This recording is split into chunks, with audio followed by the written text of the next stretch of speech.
और बच्चों आपके लिए एक और बड़ी गुड न्यूज है, आप लोगों के लिए हमने पहली बार हिस्ट्री में एक ऐसा कोर्स प्लान किया है जो आपको आपके कॉलेजेस की जर्नी को शुरू करने से पहले कोडिंग पे महारथी बना देगा और आपको वो एक्सपर्टीज देगा। अगर आप में से कोई भी बच्चा इंटरेस्टेड है कि मैं कॉलेज की शुरुआत एक पंच के साथ करूं, क्योंकि आपको पता है आने वाला जमाना कोडिंग का, एआई का है ना, बहुत सारी ऐसी टेक्नोलॉजीज हैं जिनमें अगर आप आगे नहीं होंगे, irrespective of your branch, civil के बच्चे को भी, केमिकल के बच्चे को भी कोडिंग आज की डेट में सीखनी पड़ती है एज अ बैकअप प्लान। और आपको पता है जो आने वाला ट्रेंडिंग जमाना है, आपको एक कदम आगे चलना है। तो आप अपने कॉलेजेस की शुरुआत अगर एक कॉन्फिडेंस के साथ शुरू करना चाहते हैं, हमने आपके लिए एक अमेजिंग प्लान किया है। कोडिंग का कोर्स बड़ा स्ट्रक्चर्ड कोर्स है और खुद इसे मैं आपको बता दूं, हमारे एक आईआईटी के प्यारे प्यारे एल्यूमिनाई हैं, ठीक है, वो खुद आपको इसके अंदर हेल्प या गाइड करने वाले हैं। तो आप फॉर्म भरिए, आगे आपको मेरी पूरी टीम इस बैच के बारे में आने वाले कुछ दिनों के अंदर आपको अपडेट करेगी। You will get a call और फिल दी फॉर्म। कोई बच्चा अगर कोडिंग के लिए अपनी शुरुआत करना चाहता है with the punch for your college life. बच्चों thank you so much for waiting. I believe we are finally live. Yes, और बताओ क्या हाल चाल? बाकी बातें बाद में करेंगे एज यूजुअल, पहले ये क्वेश्चन देखते हैं, ठीक है? So what does the question say? The question says consider a helium atom that absorbs a photon of wavelength 330 nanometers. The change in the velocity in centimeters per second of the helium atom after the photon absorption is. ठीक है, सीधा सा question दे रखा है यहाँ पे, ज्यादा मुश्किल नहीं है, पर जेई एडवांस का क्वेश्चन है तो कहीं ना कुछ तो इन्होंने छुपाया होगा ना।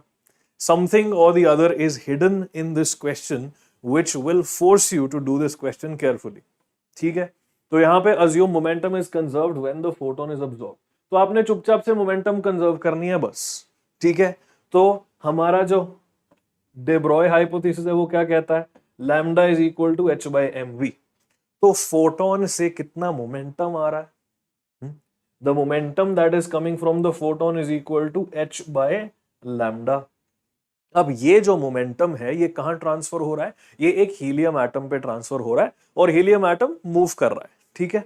तो हीलियम एटम के मोमेंटम के इक्वल कर देते हैं इसको, mv for the helium atom, ठीक है? वो जो लेफ्ट साइड पे mv है वो फोटोन का है, तो यहां मैं लिख देता हूं this is the photons momentum. तो फोटोन का ऐसे मास वगैरह हम डिफाइन नहीं करते, भाड़ में जाए। फोटोन का जो momentum that is h by lambda which is equal to momentum of the helium particle, ठीक है? अब सीधी सीधी कैलकुलेशन है, बट सीधी सीधी कैलकुलेशन में भी आपको ध्यान रखना पड़ेगा, इसलिए क्या करो ना, ये क्वेश्चन पहले खुद से ट्राई करो, खुद से सॉल्व करो अपने नोटबुक में, मेरे को आंसर बताओ। लेट अस सी आप आंसर एग्जैक्टली सही निकाल रहे हो या नहीं निकाल रहे हो। लेट अस सी, ठीक है? तो यहां पे मैं क्या डालूंगा? मैं डालूंगा h प्लैंक्स कांस्टेंट, यहां पे दे रखा है 6.6 into 10 to the power minus 34। ये जूल सेकंड यानी कि एसआई यूनिट चल रहा है, बहुत बढ़िया, ठीक है? फिर नीचे आ गया लैम्डा, आपका लैम्डा दे दिया 330 नैनोमीटर, जिसको मैं लिख सकता हूं 330 into 10 to the power minus 9 metres. हर चीज मैं इस फॉर्मूला में एसआई यूनिट्स में लिखूंगा। अगर मैंने यूनिट्स में गड़बड़ की तो मेरे जेईई एडवांस में नंबर नहीं आएंगे, ठीक है ना? सिंपल से क्वेश्चन में यूनिट्स हमेशा ध्यान रखने हैं। तो ये आ गया लेफ्ट साइड पे h by लैम्डा। अब this is equal to velocity हमें निकालनी है, वेलोसिटी हम निकालेंगे, चलो कोई बात नहीं, into the mass of helium atom. Mass of helium atom कितना दे रखा है यहां पे? 4 ग्राम्स पर मोल। तो क्या मैं यहां सीधा ये लिख दूं, यहां से वेलोसिटी आ जाएगी क्या मेरे पास? अब ये बताओ क्या ये इक्वेशन मैंने सही लिखी है या गलत लिखी है? पहले तो ये बताओ, ये इक्वेशन से वेलोसिटी आएगी, ये इक्वेशन मैंने सही लिखी है गलत लिखी है? पहले तो ये बता दो। Let me see whether you are understanding the point of units. Unit सही होना चाहिए, वो बहुत जरूरी है। अच्छा, पहले तो यहाँ पे डिवाइड बाय एवोगैड्रो, बिल्कुल, क्योंकि यहां दे रखा हुआ हमें 4 ग्राम पर मोल और मैं सिर्फ एक हीलियम एटम का काम कर रहा हूं ना यहाँ। So first of all I have to divide it by the Avogadro's number, 6 into 10 to the power 23। चलो अब ठीक है क्या? ऋषि ने इतना मॉडिफिकेशन सजेस्ट किया, now is this correct at the moment या यहां पे अभी भी कोई गड़बड़ बची है?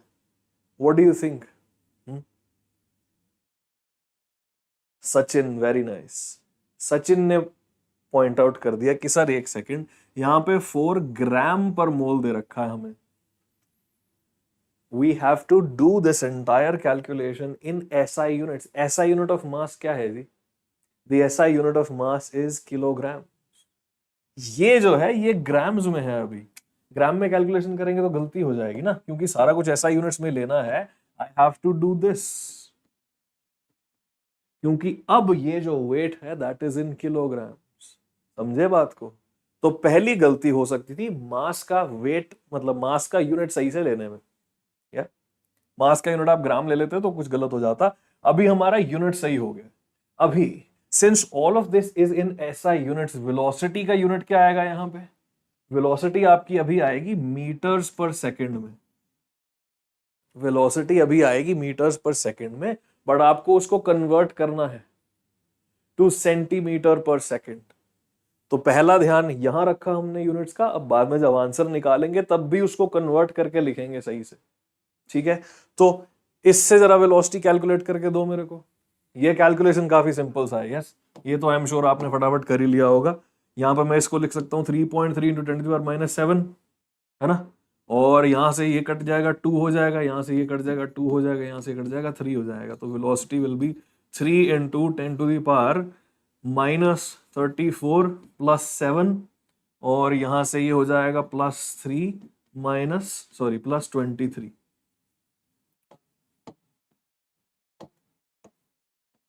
ठीक है, ये हो जाएगा कुल मिला के। एम आई राइट? तो ये कितना आ गया?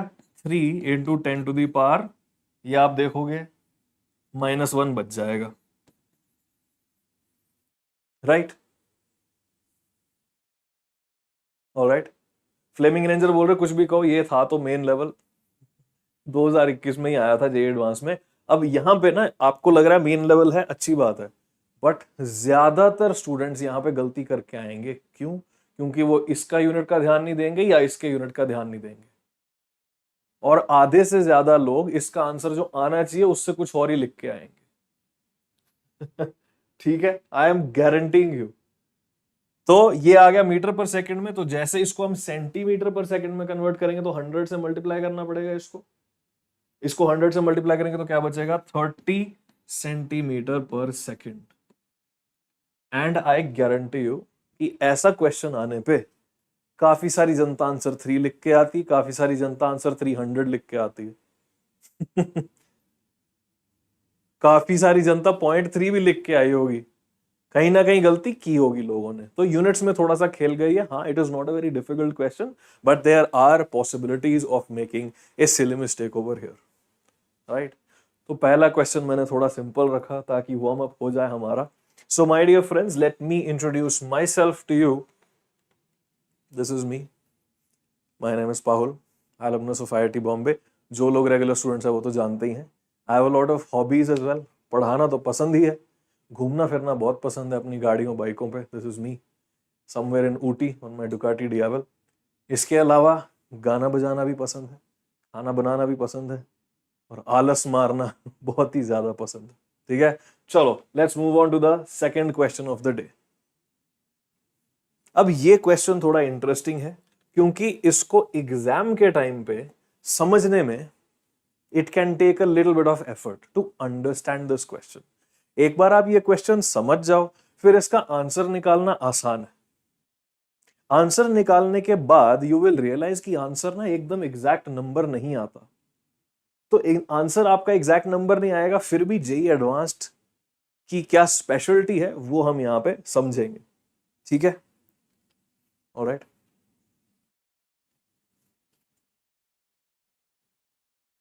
कार्तिक, बट उतना लंबा क्यों करना है दोस्त?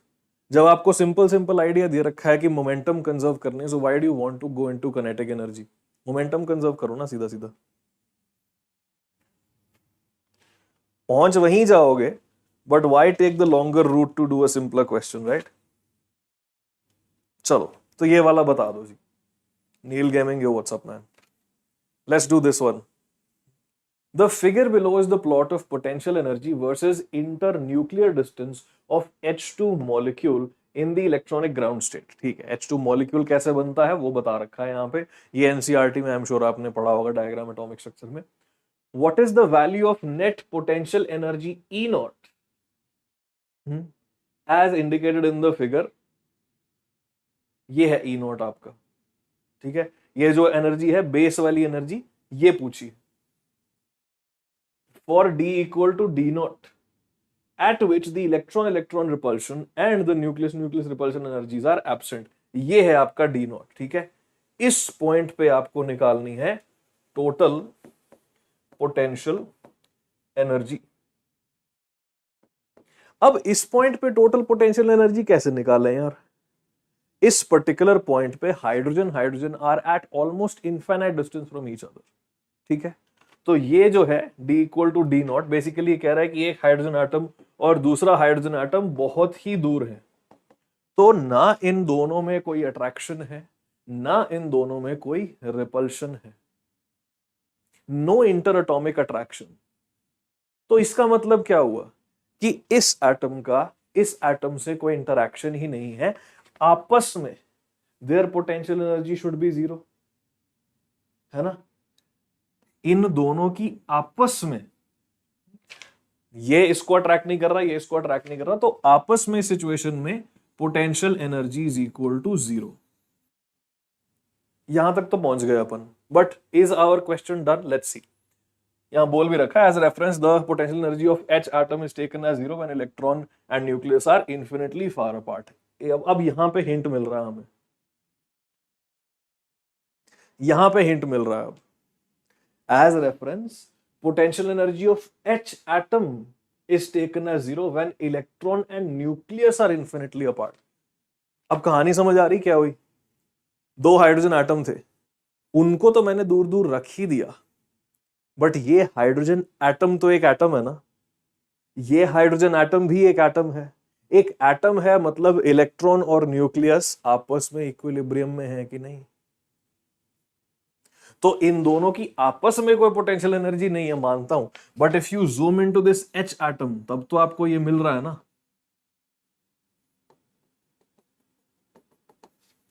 यस, इस वाले केस में भी you have the nucleus at the centre और इलेक्ट्रॉन इसके आसपास घूम रहा है। तो नाउ डू यू रियलाइज कि पोटेंशियल एनर्जी होगी किसकी वजह से होगी? एटम की खुद की जो पोटेंशियल एनर्जी है, वो एटम की खुद की पोटेंशियल एनर्जी है, यहां पे वो काउंट करनी है हमें, ठीक है। एटम की खुद की पोटेंशियल एनर्जी आएगी, दूसरे एटम की भी खुद की पोटेंशियल एनर्जी आएगी। अब एटम की पोटेंशियल एनर्जी आपने कहां पढ़ी है, जरा याद कराओगे?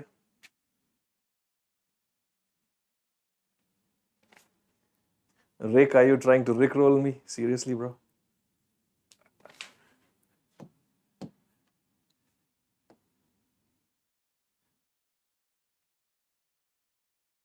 Anyway, तो एटम की पोटेंशियल एनर्जी कहां से आएगी? अब सचिन बोल रहे हैं सर इलेक्ट्रोस्टैटिक से आएगी, सही। बट आपको लगता है इलेक्ट्रोस्टैटिक से करने लगोगे तो दिमाग बचेगा आपका कोई? इलेक्ट्रोस्टैटिक से करने लग गए तो दिमाग खर्च हो जाएगा। इलेक्ट्रोस्टैटिक्स का ऑलरेडी हमने एक अच्छा खासा मॉडल बना रखा है, that is the Bohr's model of the atom. Bohr's model of the atom uses electrostatics and the Bohr's postulate, combine करके उसको सब लिख देता है। So Bohr model of the atom के according, do you remember this? Total energy, और मैं किसकी बात कर रहा हूं? ग्राउंड स्टेट हाइड्रोजन इलेक्ट्रॉन की बात कर रहा हूं। यहां बोल रखा है ग्राउंड स्टेट में, ठीक है, ग्राउंड स्टेट। तो ग्राउंड स्टेट में इलेक्ट्रॉनिक पोटेंशियल एनर्जी कितनी होती है वहां पे? ग्राउंड स्टेट में total energy is -13.6 electron volts per atom, but this is the total energy. ये टोटल एनर्जी है, अभी आपको पोटेंशियल एनर्जी निकालनी है। यस, सो पोटेंशियल एनर्जी कितनी होती है आपको याद होगा, this is 2 times the total energy. ये याद है सबको? ये याद नहीं है तो मैं रिवाइज करा दूंगा अगले पेज पर, but I think JEE Main के लिए इतना तो रिवाइज किया ही होगा, ठीक है। So potential energy of 1 H atom is equal to इसका डबल, -27.2 इलेक्ट्रॉन वोल्ट्स। बट यहां पे क्योंकि हमारे पास 2 हाइड्रोजन एटम है, एक हाइड्रोजन एटम कितनी आ गई, दूसरे की भी इतनी आ गई, तो टोटल कितनी हो जाएगी?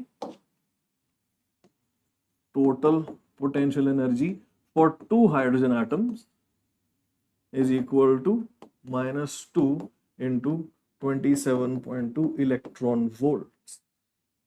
अभी ये इलेक्ट्रॉन वोल्ट पर एटम में चल रही एनर्जी, मेरे को इसको किलो जूल पर मोल में कन्वर्ट करना पड़ेगा भाई। My answer is asked in kilo joules per mole. या can you see that? Answer पूछा है किलो जूल पर मोल में, अभी हमारा काम इलेक्ट्रॉन वोल्ट में चल रहा है। आपको किलो जूल वाला फॉर्मूला याद है तो भी उसको किलो जूल पर मोल में कन्वर्ट करना पड़ेगा। वो जो 2.18 इंटू 10 समथिंग वाला फॉर्मूला होता है ना एनर्जी का, वो जूल में होता है, उसको भी आपको किलो जूल पर मोल में कन्वर्ट करना पड़ेगा। दैट इज किलो जूल पर एटम। तो किलो जूल पर मोल में तो आपको कन्वर्ट करना ही पड़ेगा किसी ना किसी तरीके से। So let us try to convert this into kilo joules per mole. So आपको ये याद है 1 electron volt is equal to 1.6 into 10⁻⁻19 joules. एक चीज तो ये याद रहेगी आपको, है ना, प्लस ये सिर्फ एक एटम के लिए है, आपको मोल भी इंट्रोड्यूस करना पड़ेगा यहां पे। तो मोल के लिए कैसे करेंगे? एवोगाड्रो नंबर से मल्टीप्लाई करेंगे, यस, है ना जी।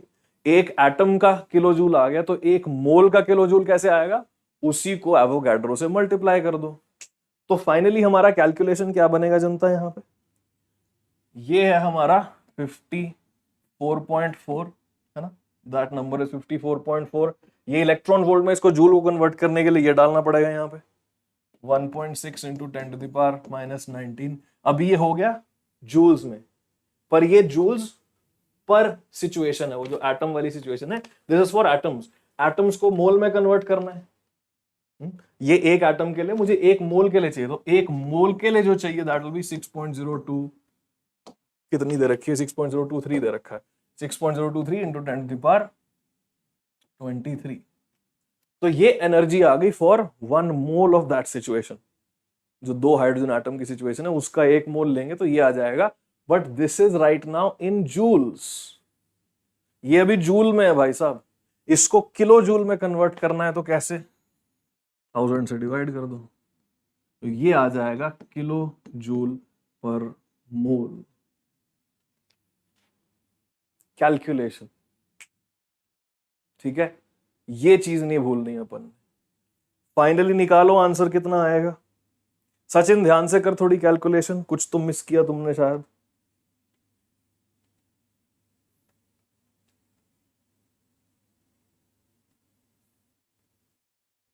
कोई 10 की पावर इधर उधर ना कर दियो।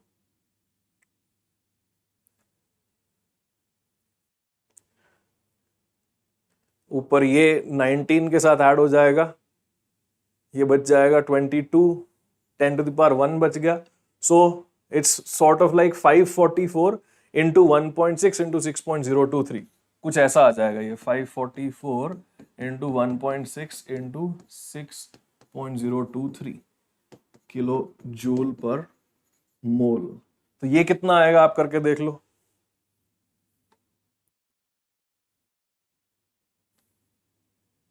टेन की पावर में गड़बड़ मत करो, ये ऊपर चला जाएगा, है ना।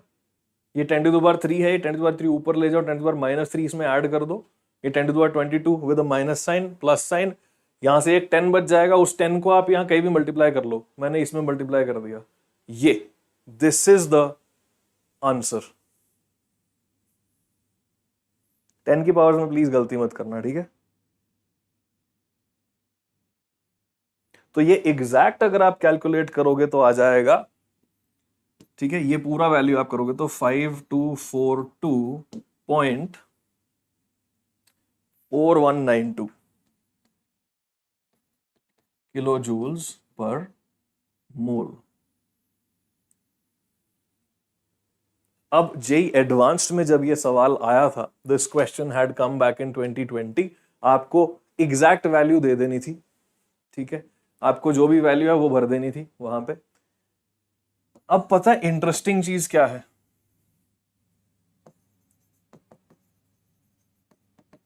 इंटरेस्टिंग चीज सुनो जरा। जेई एडवांस की जो ऑफिशियल आंसर की थी उसमें क्या क्या एक्सेप्टेड था। जेईई एडवांस की ऑफिशियल आंसर की में वैल्यूज फ्रॉम 5240 से लेके 5280 ये सारी वैल्यूज एक्सेप्टेड थी। That's the beauty of JEE advanced. वो पूरी एक रेंज देते हैं आपको, आपने इस रेंज में कुछ भी आंसर दिया सही है, तो हो सकता है ना कहीं अप्रोक्सीमेशन की हो आपने, है ना। ये वाला फॉर्मूला इलेक्ट्रॉन वोल्ट की जगह आपको जूल वाला फॉर्मूला याद हो। अब इलेक्ट्रॉन वोल्ट से जूल वाले फॉर्मूले में कोई अप्रोक्सीमेशन ऑलरेडी होती है, थोड़ी बहुत है ना पॉइंट्स में, फिर वो वाली अप्रोक्सीमेशन से कोई आंसर आ जाता आपका। ठीक है, तो अच्छी खासी रेंज देते हैं हमेशा। आंसर माइनस में होगा मुकुल, बिल्कुल सही, बट हमें मैग्नीट्यूड रिपोर्ट करना, तो बिल्कुल सही कह रहे हो, माइनस साइन जो है वो आंसर में आएगा, but we have to report only the magnitude. That's the case. And you know एक और इंटरेस्टिंग थिंग, यही चीज नहीं, इन्होंने यहां पे एक और रेंज दे रखी थी जिसमें आंसर एक्सेप्टेड था, दैट इज 2620 से लेके 2640, ये भी एक्सेप्ट किया इन्होंने।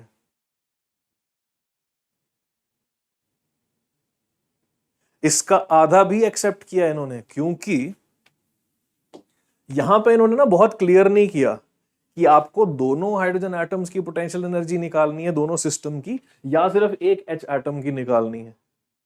वो थोड़ी सी एम्बिग्विटी थी क्वेश्चन में कि भाई एक एच एटम बोला है यहां पे, पर सोच के देखा जाए तो मॉलिक्यूल को तोड़ रहे हैं, तो कई लोगों ने इसके हिसाब से आंसर निकाल दिया, कई लोगों ने इसके हिसाब से निकाल दिया। सो दे एक्सेप्टेड एक हाइड्रोजन एटम की पोटेंशियल एनर्जी को भी एक्सेप्ट किया उन्होंने एज द आंसर।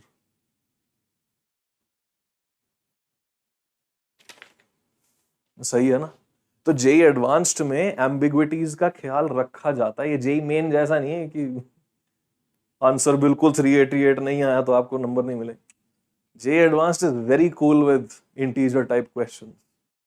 तो इंटीजर टाइप क्वेश्चन तो अटेम्प्ट करके आना, बहुत बहुत फायदा होता है इन क्वेश्चन से। ठीक है, बढ़िया, अच्छा क्वेश्चन था यार। पैकेज में है, साथ ही साथ हमारी लाइव क्लासेस होंगी रेगुलरली, शेड्यूल दे दिया जाएगा पूरा आपको। ये सारे टीचर हैं, मैं भी इसमें दिख रहा हूँ आपको, और ये बैच हमारा वेडनेसडे से स्टार्ट हो रहा है। तो आप अगर इसमें एनरोल करना चाहते हो, link is given in the description box down below. ठीक है, चलो let's go to the next question. For diatomic molecules, the correct statements about the molecular orbitals formed by overlap of 2pz orbitals is /r. So this is a multiple choice question, multiple correct answer है। तो multiple correct में हमें पता number भी ज्यादा मिलते हैं अगर पूरा सॉल्व करें, अगर पूरा नहीं भी सॉल्व करें तो पार्शियल मार्किंग मिल जाती है। यस, सो अब यहां पे इस क्वेश्चन में यू रियलाइज कि जब फिजिकल केमिस्ट्री से न्यूमेरिकल क्वेश्चन नहीं आता ना, questions are relatively easier to solve.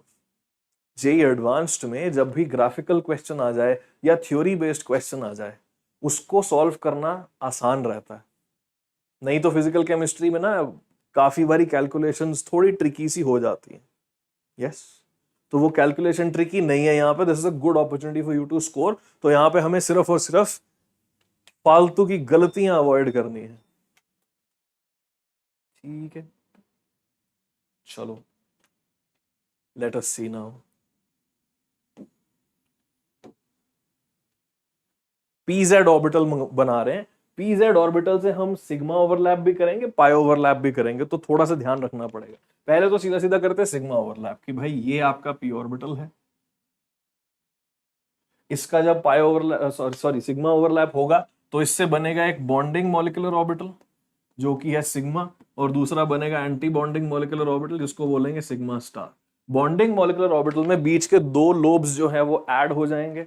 सो बीच के दो लोब्स हमारे ऐड हो गए, बाहर के लोब्स उतने ही रहे, right. And anti bonding molecular orbital में क्या होगा, इसको येलो कलर से बना देता हूं। इसमें क्या होगा कि बीच वाले लोब्स जो ऐड हो रहे हैं वो एक दूसरे को खा जाएंगे, बिकॉज जो पोर्शन ओवरलैप हो रहा है that is cancelling each other out. तो जो बाहर वाला लोब है वो तो वैसा ही रहा, चलो ठीक है, पर अंदर वाले लोब ना छोटे हो गए और यहां पे एक नोड क्रिएट हो गई। इतना क्लियर है हमें। अब ये वाली जो एक्सिस है इधर, that is the Z axis, क्योंकि हम pz ऑर्बिटल्स को यूज कर रहे हैं यहां पे. So this is the Z axis, this entire axis is the Z axis.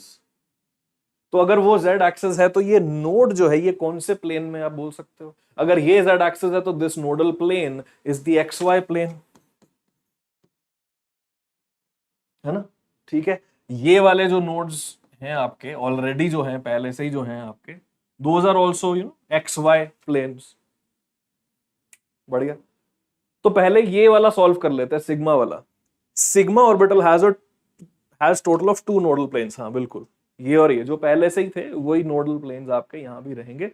2 nodal planes है. करेक्ट.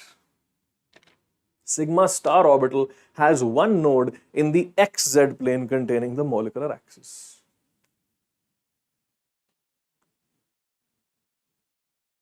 xy प्लेन में है नोड, xz प्लेन में नहीं है. अब जेई एडवांस में ना आप गलती क्या करोगे, आप पढ़ोगे 1 नोड, हाँ सही, चलो. ये जो नोड आ रही है ये xy प्लेन वाली नोड है, ये xz प्लेन नहीं है. मॉलिक्यूलर एक्सिस कौन सी है? ये है मॉलिक्यूलर एक्सिस. क्या ये प्लेन में मॉलिक्यूलर एक्सिस है? नहीं. This is the axis of the molecule, है ना? वो बिल्कुल परपेंडिकुलर है उसके. So this statement is totally incorrect. यहां होना चाहिए एक्स वाई प्लेन और यहां होना चाहिए perpendicular to the molecular axis. ठीक है, तो दूसरा स्टेटमेंट आपका गलत हो गया. अब चलते हैं पाए की तरफ. ठीक है, पाए मैं अगले पेज पे बनाता हूं, यहां नहीं तो कचरा सा हो जाएगा. सो अब इनका पाई ओवरलैप करते हैं. ठीक है, तो ये आ गया आपका, मान लो एक pz, ये दूसरा pz आ गया आपका, और इनको ओवरलैप कराएंगे तो यहां बनाते हैं पाई, यहां बनाते हैं पाई स्टार. ठीक. अब पाई जब होगा तो होगा क्या कि ये ऊपर वाले लोब भी ऐड कर जाएंगे, नीचे वाले लोब्स भी ऐड अप कर जाएंगे. एनसीईआरटी में आपने पढ़ी होंगी ये इमेजेस. तो ऊपर वाले लोब्स को भी ऐड अप कर दिया, ये आपके न्यूक्लियस हैं जो भी एटम्स के हैं, नीचे वाले लोब को भी ऐड कर दिया. ठीक है, अब यहां पे नोड कहां आ रही है? ये जो है ये नोड है. अभी एक्सिस कौन कौन सी है, एक्स वाई प्लेन क्या है वो मार्क करेंगे थोड़ी देर में. तो ये आ गया आपका pi which is the bonding molecular orbital. Now let's go to the anti bonding molecular orbital. अभी यहां पे क्या है? This is the nucleus, this is the nucleus, और जो लोब्स हैं वो आपस में एक दूसरे को खा जाएंगे, सारे लोब्स छोटे हो जाएंगे, है ना? ये वाला ये वाले को खा गया, जितना ओवरलैप हो रहा था खा गया, आधा आधा ही बचा. ये वाला इसको खा गया, ये भी आधा आधा बचा. So we can create a node in the middle, और यहां पे कुछ छोटे छोटे लोब्स बना दो बस आप. ठीक, जो पहले थे उससे छोटे हो गए, तो आपकी एक नोड बीच में तो बन ही गई एंटी बॉन्डिंग में. एक जो नोड यहां थी वो तो है ही है. Now my dear friends, axis का ध्यान रखना बहुत जरूरी है यहां. क्यों? क्योंकि हमने अब जेड एक्सिस इस तरह से वर्टिकल वाली ली है. जब सिग्मा ओवरलैप हो रहा था, z axis was the horizontal axis. But now since we are doing the pi overlap, z axis अब हॉरिजॉन्टल वाली एक्सिस नहीं है, अब जेड एक्सिस वर्टिकल वाली है. तो यहां पे ध्यान दीजिए, ये वाला एक्सिस जेड एक्सिस है. ये वाला एक्सिस कौन सा होगा? परपेंडिकुलर वाला. एक्स होगा, वाई होगा, हम एक्स मान लेते हैं. चलो, यहां पे भी ये होता आपका Z axis, this is your x axis. तो यहां गलती हो सकती है कि आप इसी को जेड मान लो. Z is the vertical axis now. तो अभी मॉलिक्यूलर एक्सिस क्या हो गई जी? What is the molecular axis? X axis is the molecular axis now. Sigma overlap में जेड के अलोंग बन रहा था आपका मॉलिक्यूल. पाई ओवरलैप में अब आपका मॉलिक्यूल एक्स एक्सिस के अलोंग बनेगा, या वाई एक्सिस बोलो उसको चाहे. समझ गए बात को? मॉलिक्यूल की एक्सिस अब बदल गई है. So this x is the molecular axis. चलो, इतना समझ गए. Now let's go back and see what the question is asking. Pi has one node in the plane which is perpendicular to molecular axis and goes through the center of the molecule. ये बोल रहा है पाई orbital में एक node है. अच्छा, एक node ये है which is perpendicular to molecular axis. नहीं, molecular axis के along है ये.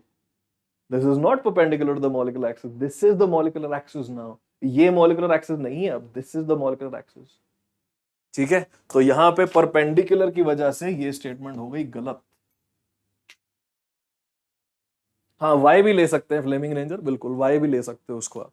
चलो ये अब पाई स्टार पे आते हैं। Pi star orbital has one node in the x y plane containing the molecular axis. ये है आपका x y plane, this entire plane is the x y plane, this is the molecular axis, this is the node that we are talking about. The xy plane is a node and it contains the molecular axis. मस्त dance कर लिया मैंने। ठीक है, तो ये वाली statement बिल्कुल सही है।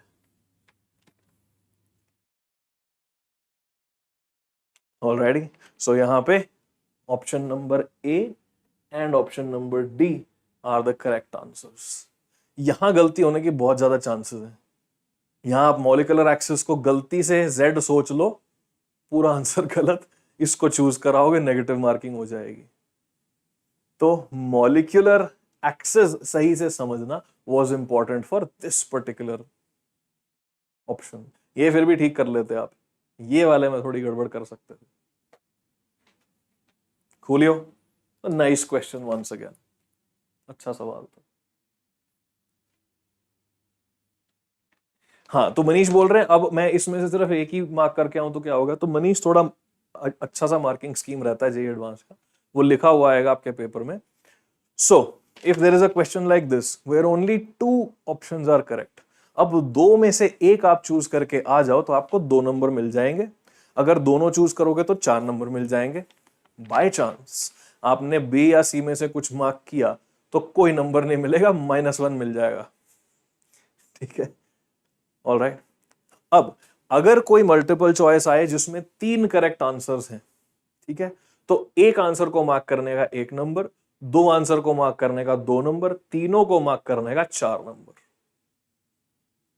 नेगेटिव, अगर कोई भी गलत आंसर मार्क कर दिया तो नेगेटिव मार्क सीधा, फिर कोई करेक्ट नंबर नहीं मिलेगा, सीधा नेगेटिव मिलेगा उसमें। अगर चारों ऑप्शन सही हैं तो एक को चूज करने का 1 नंबर, 2 को 2 नंबर, 3 को 3 नंबर, 4 को 4 नंबर, और वहां नेगेटिव मार्किंग थैंकफुली अब हो ही नहीं पाएगी। ठीक है, हाँ, -2, सॉरी दिलीप, यस एब्सोल्युटली। तो मल्टीपल चॉइस में ऑल द 4 करेक्ट वाले क्वेश्चंस कभी कभी आते हैं कभी कभी आते हैं। ठीक है, फ्लेमिंग रेंजर वो हर साल ना थोड़ा बदलता रहता है उनका स्कीम, तो आपके पेपर में एग्जैक्टली क्या आएगा वो सैंपल पेपर से देख लेना। ठीक है, वो प्लीज एक बार आप खुद से चेक कर लेना कि एग्जैक्ट मार्क डिस्ट्रीब्यूशन कैसी है, बट पार्शियल मार्किंग होती है। Let's go to the next question.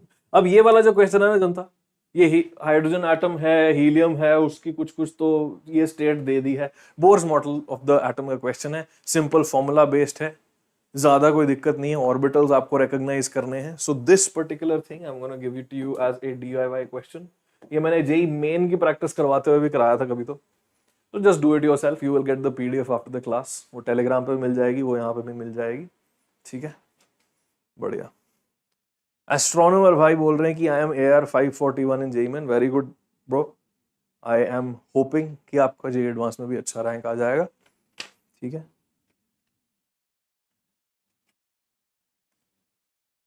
Manish नहीं, ऐसा कभी नहीं हुआ। मल्टीपल करेक्ट में सिर्फ एक ही आंसर सही हो वो नहीं होता। हाँ, बाय चांस उन्होंने आंसर कुछ तो मतलब ऑप्शंस गलत लिख दिए, ठीक है, तो बोनस हो जाता है फिर वो। ऑलराइट, तो ये वाला आप कर लीजिएगा खुद से। अब आगे चलते हैं थोड़ा सा और आते हैं थर्मोडायनामिक्स पे। नाउ थर्मोडायनामिक्स जेईई एडवांस्ड में थोड़ी मुश्किल आती है।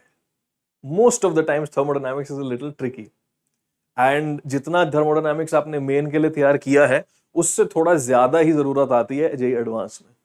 तो ये एक 2023 का क्वेश्चन है, अच्छा क्वेश्चन है, ज्यादा मुश्किल नहीं है पर दिमाग लगता है सोचने में फिर भी। Let's see, the entropy versus temperature plot for phases alpha and beta. Alpha and beta 2 different phases, मतलब ये लिक्विड है, ये गैस है, कुछ ऐसा चल रहा है। ठीक है, सो the entropy versus temperature plot for phases alpha and beta at 1 bar pressure is given. S T and S naught are the entropies of phases at temperature T and 0 kelvin respectively. ठीक है, entropy का symbol है S। ठीक है, तो यहां पे basically they दिया S T minus S not. इससे ज्यादा कंफ्यूज नहीं होना। ठीक है, ये S T minus S not से कंफ्यूज नहीं होना, क्योंकि 0 केल्विन पे हम मान के चलते हैं एंट्रोपी ऑफ एवरीथिंग इज 0, है ना। 0 केल्विन पे मान के चल रहे हैं कि molecular motion does not exist, तो एंट्रोपी होती ही नहीं है उधर। तो ये S0 यहां पे सिर्फ कंफ्यूज करने के लिए दे रखा है आपको। आप सिंपली S इसको मान के चलो, चलेगा। ठीक है, एक कंफ्यूजन यहां पे साइड पे करते हैं। Now the transition temperature for alpha two beta phase change is 600 kelvin. तो 600 केल्विन पे क्या हो रहा है, फेज चेंज हो रहा है। मान लो बॉयल हो रहा है, अगर लिक्विड से गैस जा रहा है तो 600 केल्विन पे बॉइलिंग हो रही है। आप ऐसा दिमाग में रख सकते हो that the phase transition happens at 600 kelvin and C beta minus C alpha of constant pressures. ठीक है, ये जो सी दे रखे हैं ये कांस्टेंट प्रेशर की हीट कैपेसिटी है। CP दे रखा है ना, वहां पे थोड़ा जूम इन करना पड़ेगा शायद आपको, पर जगह इतनी थी मेरे पास ये सारा क्वेश्चन डालने के लिए। तो C beta minus C alpha is equal to 1 joule per mole पर केल्विन। तो हीट कैपेसिटी दे दिया बेसिकली कि इस फेज पे हीट कैपेसिटी कुछ तो थी, इसके फेज पे कुछ तो थी, उनका डिफरेंस लिया तो हीट कैपेसिटी इसका डिफरेंस इज 1। देखते हैं कहीं तो काम आ जाएगा। Assume C beta minus C alpha is independent of the temperature in the range of 200 to 700 kelvin. कहने का मतलब है कि ये आप मान के चलो, कोई भी इक्वेशन आप लिखोगे ये तो वैलिड है उस इक्वेशन में। ओके फाइन, धीरे धीरे आगे चलते हैं। Now C alpha and beta are heat capacities of alpha beta phase. ठीक है, the value of entropy change S beta minus S alpha at 300 Kelvin is, सोचो कैसे कैलकुलेट करेंगे। यहां पे क्या क्या वैल्यूज दे रखी हैं आपको, यहां पे वैल्यूज आपको दे रखी हैं हीट कैपेसिटीज का, कुछ तो दे रखा है। हीट कैपेसिटी का फॉर्मूला अगर कहीं पे आए तो काम बन सकता है हमारा, है ना। हमारे पास टेम्परेचर्स दे रखे हैं, 600 केल्विन दे रखा है, हमारे पास 300 केल्विन दे रखा है, 600 पे डिफरेंस दे रखा है। तो now the thought process is कि मैं एंट्रोपी को हीट कैपेसिटीज और टेम्परेचर से कैसे रिलेट कर सकता हूं। That is the first thought that should come in our mind कि एंट्रोपी को हीट कैपेसिटीज से कैसे रिलेट किया जाए, टेम्परेचर से कैसे रिलेट किया जाए। तो जनता, एंट्रोपी का सबसे बेसिक आइडिया क्या होता है, आपको याद है? थोड़ा सा सोच लेते हैं इस क्वेश्चन के बारे में। एंट्रोपी का सबसे बेसिक आइडिया ये है, आपने ये पढ़ा होगा, S equal to Q reversible by T। dt लिख दिया गलती से। ठीक है, ये याद है सबको, सबसे basic definition of entropy is Q reversible by T, है ना। तो इसको थोड़ा सा अगर मैं डिफरेंशियल फॉर्म में लिखूं, I can write ds is equal to dq by T, लिख सकता हूं मैं ये। अब यहां पे जो dq है that can be written in the form of heat capacity. हमें ये पता ही है ना, हमें पता ही है that q is equal to c delta t, है ना। ये तो मैं लिख ही सकता हूं, राइट। तो वो यूज करके वहां कुछ कोशिश करते हैं डालने की। इसको मैं लिख सकता हूं ds is equal to c dt by t, ऐसे लिख दूं मैं, चलेगा, है ना। इसको डिफरेंशियल फॉर्म में लिख दिया मैंने, बहुत बढ़िया। अब आप क्या करिए, दोनों साइड इंटीग्रेट कर दीजिए। तो यहां से आपके पास आ जाएगा S2 माइनस S1, जिसको आप डेल्टा S भी बोल सकते हो, है ना। This is equal to C into lon of T2 by T1। 1 by T का इंटीग्रेशन होता है लॉन, ये हमने फर्स्ट ऑर्डर रिएक्शंस में बहुत बारी की है ये वाली इंटीग्रेशन वैसे। तो lawn of T2 by T1 आ जाएगा।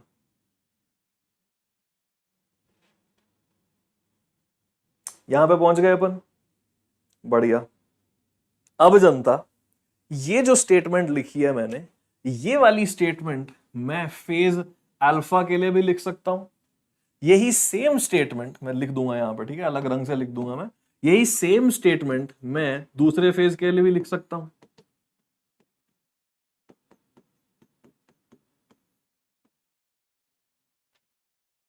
अब आप माइनस कर दो इन दोनों को। अल्फा फेज के लिए भी ये स्टेटमेंट ट्रू है क्योंकि ये तो यूनिवर्सल फॉर्मूला, बीटा फेज के लिए भी स्टेटमेंट ट्रू है, यूनिवर्सल फॉर्मूला। अब इनको माइनस कर दो।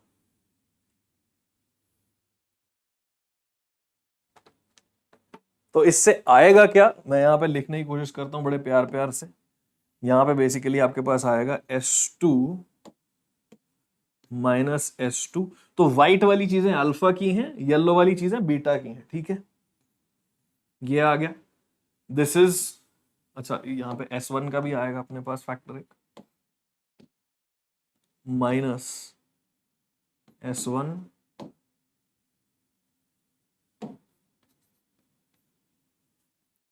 ठीक है। तो व्हाइट वाला अल्फा फेज का है, ब्लू वाला बीटा फेज का है, या उल्टा लगा लो, एक ही बात है ना। आप इसको उससे सब्ट्रैक्ट करो या उसको इससे सब्ट्रैक्ट करो, डजंट मैटर टू मच। दूसरी साइड पे क्या आ जाएगा, दूसरी साइड पे आ जाएगा जो चीज हमें दे रखी है। दूसरी चीज पे आ गया हमारा C beta minus C alpha, ये हमें गिवन है। टेम्परेचर का लॉन तो वही रहेगा ना, तो this is multiply by lon of T2 by T1। समझे बात को, ठीक। अब सिर्फ वैल्यूज पुट करने की बात है। ये आप मान लो is at basically this is entropy beta minus entropy alpha at 600 kelvin. ये हो गया आपका T2। T1 क्या है हमारा 300 केल्विन, जो कि पूछा हुआ हमें, है ना।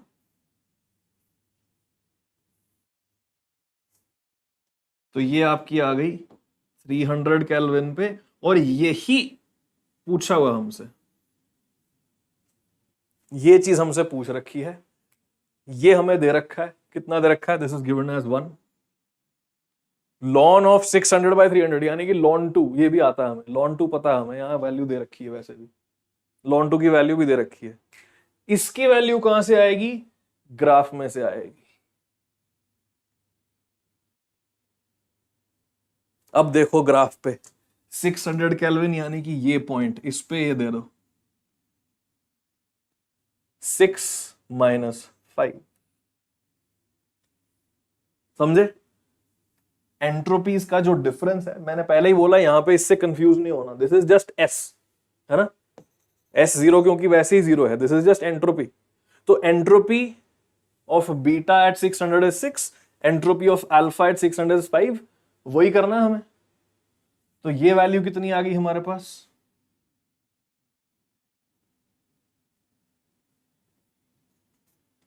बात खत्म, हो गया आपका काम। और माइनस साइन वगैरह की टेंशन नहीं लेनी, कैंसिल कुंसल होके आपने बेसिकली मैग्नीट्यूड ही बताना ना आंसर। तो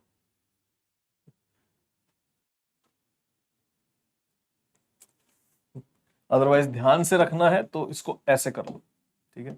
this makes more sense if this is alpha and this is beta. तो यहां पे कलर कोडिंग हमारी बिल्कुल सही चल रही है, ठीक।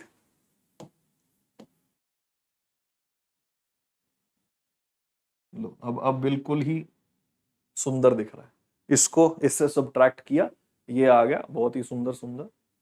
ऑलराइट, तो यहां पे हमारे पास फाइनली क्या आ गई equation, this is 1 minus the question mark is equal to, ये भी 1 है, इनटू 0.69। तो क्वेश्चन मार्क कितना आ जाएगा, 0.69 माइनस, सॉरी 1 माइनस 0.69, तो ये आ गया आपका 0.31।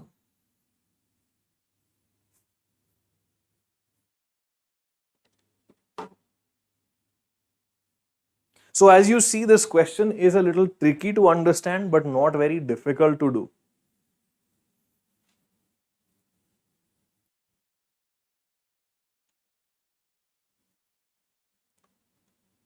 सचिन, हाँ बेसिकली वही बात है आपकी, बट अगेन यहाँ पे डेल्टाज के बारे में सोचना नहीं है, क्योंकि एक रेफरेंस पॉइंट दोनों का उड़ता है। जैसे delta S B minus delta S A is equal to S B at temperature minus SB at 0. SB at 0 is reference 0. समझ रहे हो? उसी तरह जो SA होगा उसमें delta SA is SA minus S0. तो S0 कैंसिल हो गए, बच गया SB minus SA. तो इसीलिए यहां पे डेल्टाज में और एब्सोल्यूट वैल्यूज में कंफ्यूज ना हो तो बेटर है. ठीक है.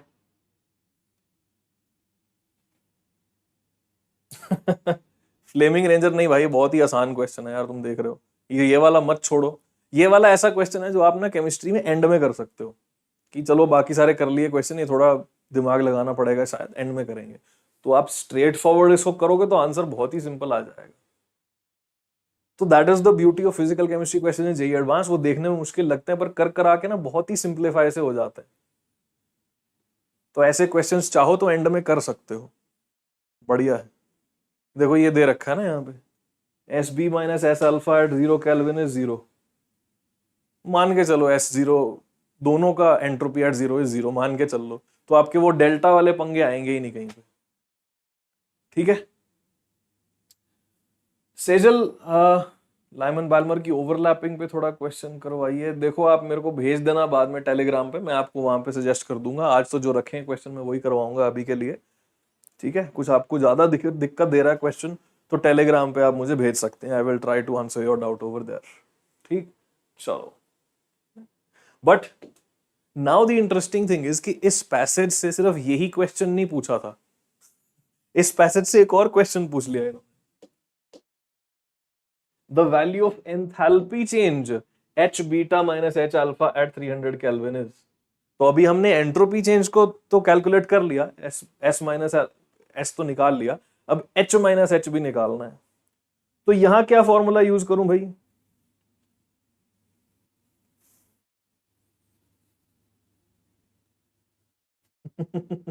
अब क्या करूं मैं, सोचो जरा, लगाओ थोड़ा दिमाग.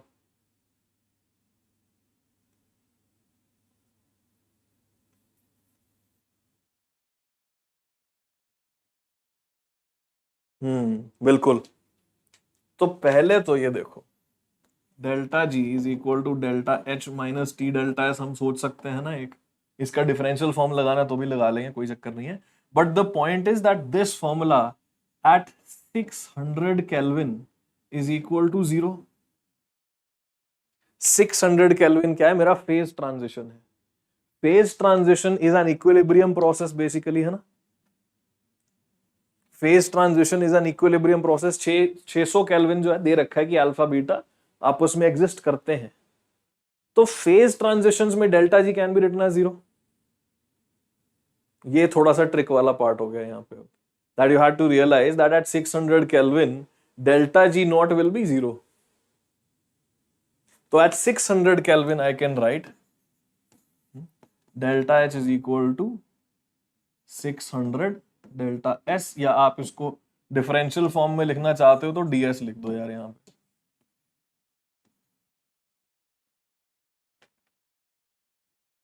अब यहां से थोड़ा आगे बिल्ड करो.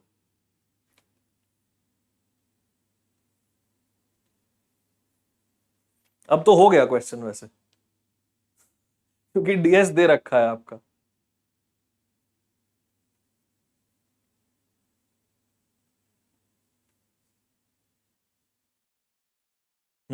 600 पे ds इज व्हाट? 6 माइनस 5. अगर आप लिखना चाहते हो इसको, delta H is equal to 600 into delta S. Delta S की वैल्यू हमें दे रखी है क्या? 6 माइनस 5, दैट इज 1. तो delta H is equal to 600. इतना हमारे पास आ गया. अब इसके आगे कैसे जाएं?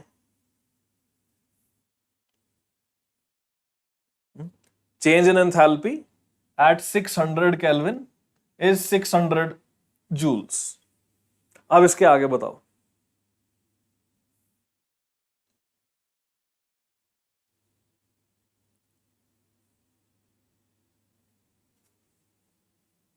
अभी ये 600 पे निकली है, हमें 300 केल्विन पे निकालनी है.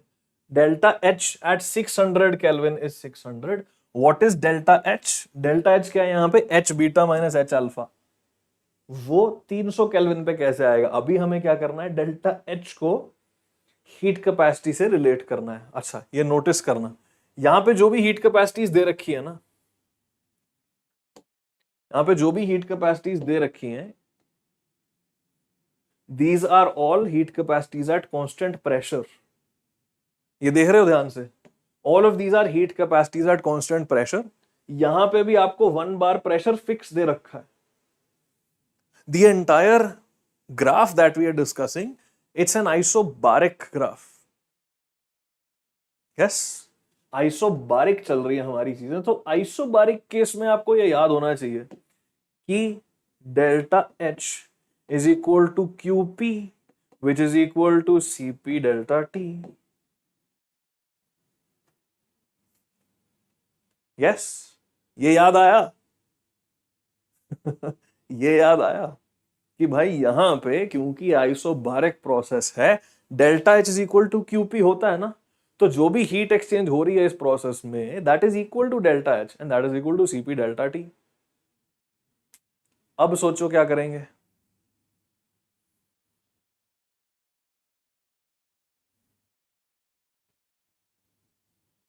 आप इसको ऐसे लिख सकते हो, delta H 600 is equal to C P at 600 into delta T, और उसी तरह से लिख दो आप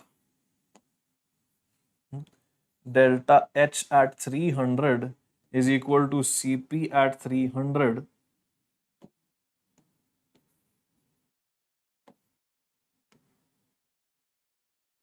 इंटू डेल्टा टी। अब ये दोनों फॉर्मूलाज को जब सब्ट्रैक्ट करोगे तो आपका आंसर आ जाएगा।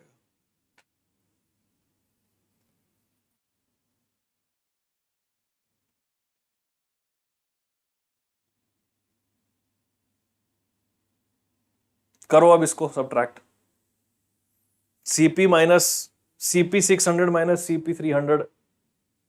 सोचो अब क्या करना है।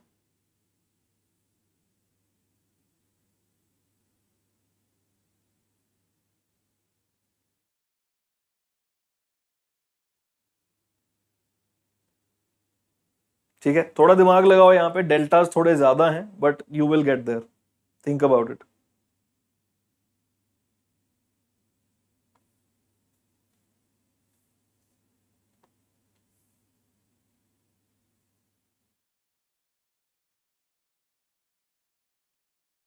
मोल्स यहाँ पे चक्कर ही नहीं है ना फ्लेमिंग रेंजर, मोल्स का प्रॉब्लम ही नहीं है यहाँ पे। You don't even have to worry about the moles, moles तक कैलकुलेशन जा ही नहीं रही आपकी।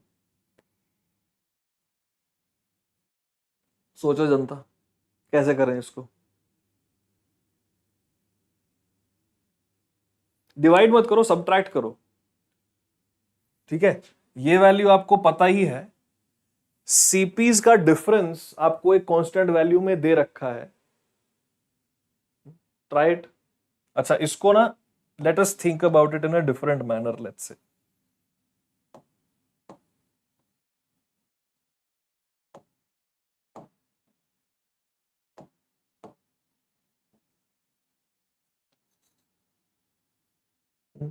यही बीटा के लिए लिख दो, यही अल्फा के लिए लिख दो, फिर सोचो कैसे करोगे।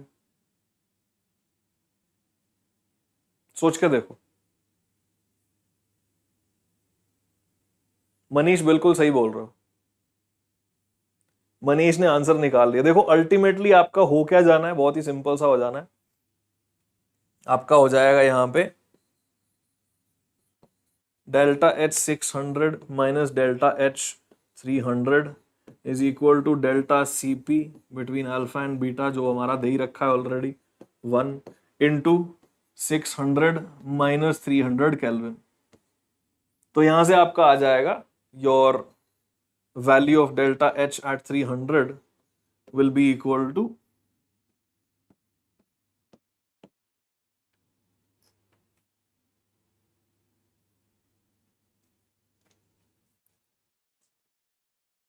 सब्ट्रैक्ट करना है बस बेसिकली आपने।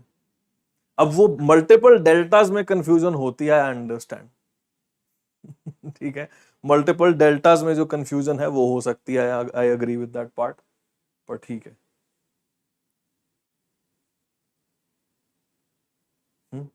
ये बेसिकली आपका है H beta minus H alpha, इसको आप सोच सकते हैं लाइक डेल्टा एच 300, है ना। डेल्टा एच 600 हमें मिल चुका है। ओके, यहां पे बीटा माइनस अल्फा जैसे ही करेंगे ये आ जाएगा आपका। गेटिंग द आइडिया, थोड़ा थोड़ा दिमाग में आ रहा है।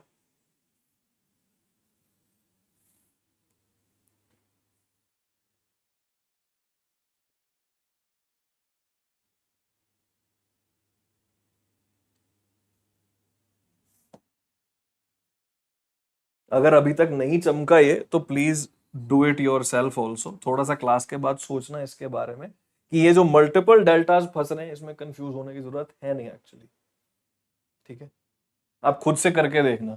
ठीक है, ये करके देखना, delta H of beta minus delta H of alpha करके देखना क्या आएगा। ठीक है, इसको ऐसे लिख देना आप, H at 600 minus H at 300, इसको भी ऐसे ही लिख देना। फिर दोनों को सबट्रैक्ट करना, फिर देखना दो अलग डेल्टा एच बन जाएंगे आपके फिर से। ठीक है, ट्राई करना। ऑलराइट। अच्छा, यहाँ पे सेजल पूछ रहे हैं कि sir delta H equal to T delta H में डेल्टा एच को 0.31 नहीं रख सकते क्या? नहीं रख सकते। क्यों नहीं रख सकते? क्योंकि 600 केल्विन पे दिस इज इक्वल टू 0। ठीक है, 600 केल्विन पे दिस इज इक्वल टू 0। हमने जो एंट्रोपी की वैल्यू निकाली है दैट इज एट 300 केल्विन। ये वाली वैल्यू 300 केल्विन पे है, तो ये वैल्यू यहाँ पे सेट नहीं होगी। समझ गए बात को? तो इसीलिए वो हमने पंगा नहीं किया, क्योंकि only at 600 kelvin delta G is 0, delta G is not 0 at 300 kelvin. तो सीधा सीधा ये फॉर्मूला 300 केल्विन पे नहीं लगा सकते। Alright, tricky question. ये एक और ट्रिकी क्वेश्चन, चलो one more tricky question for you.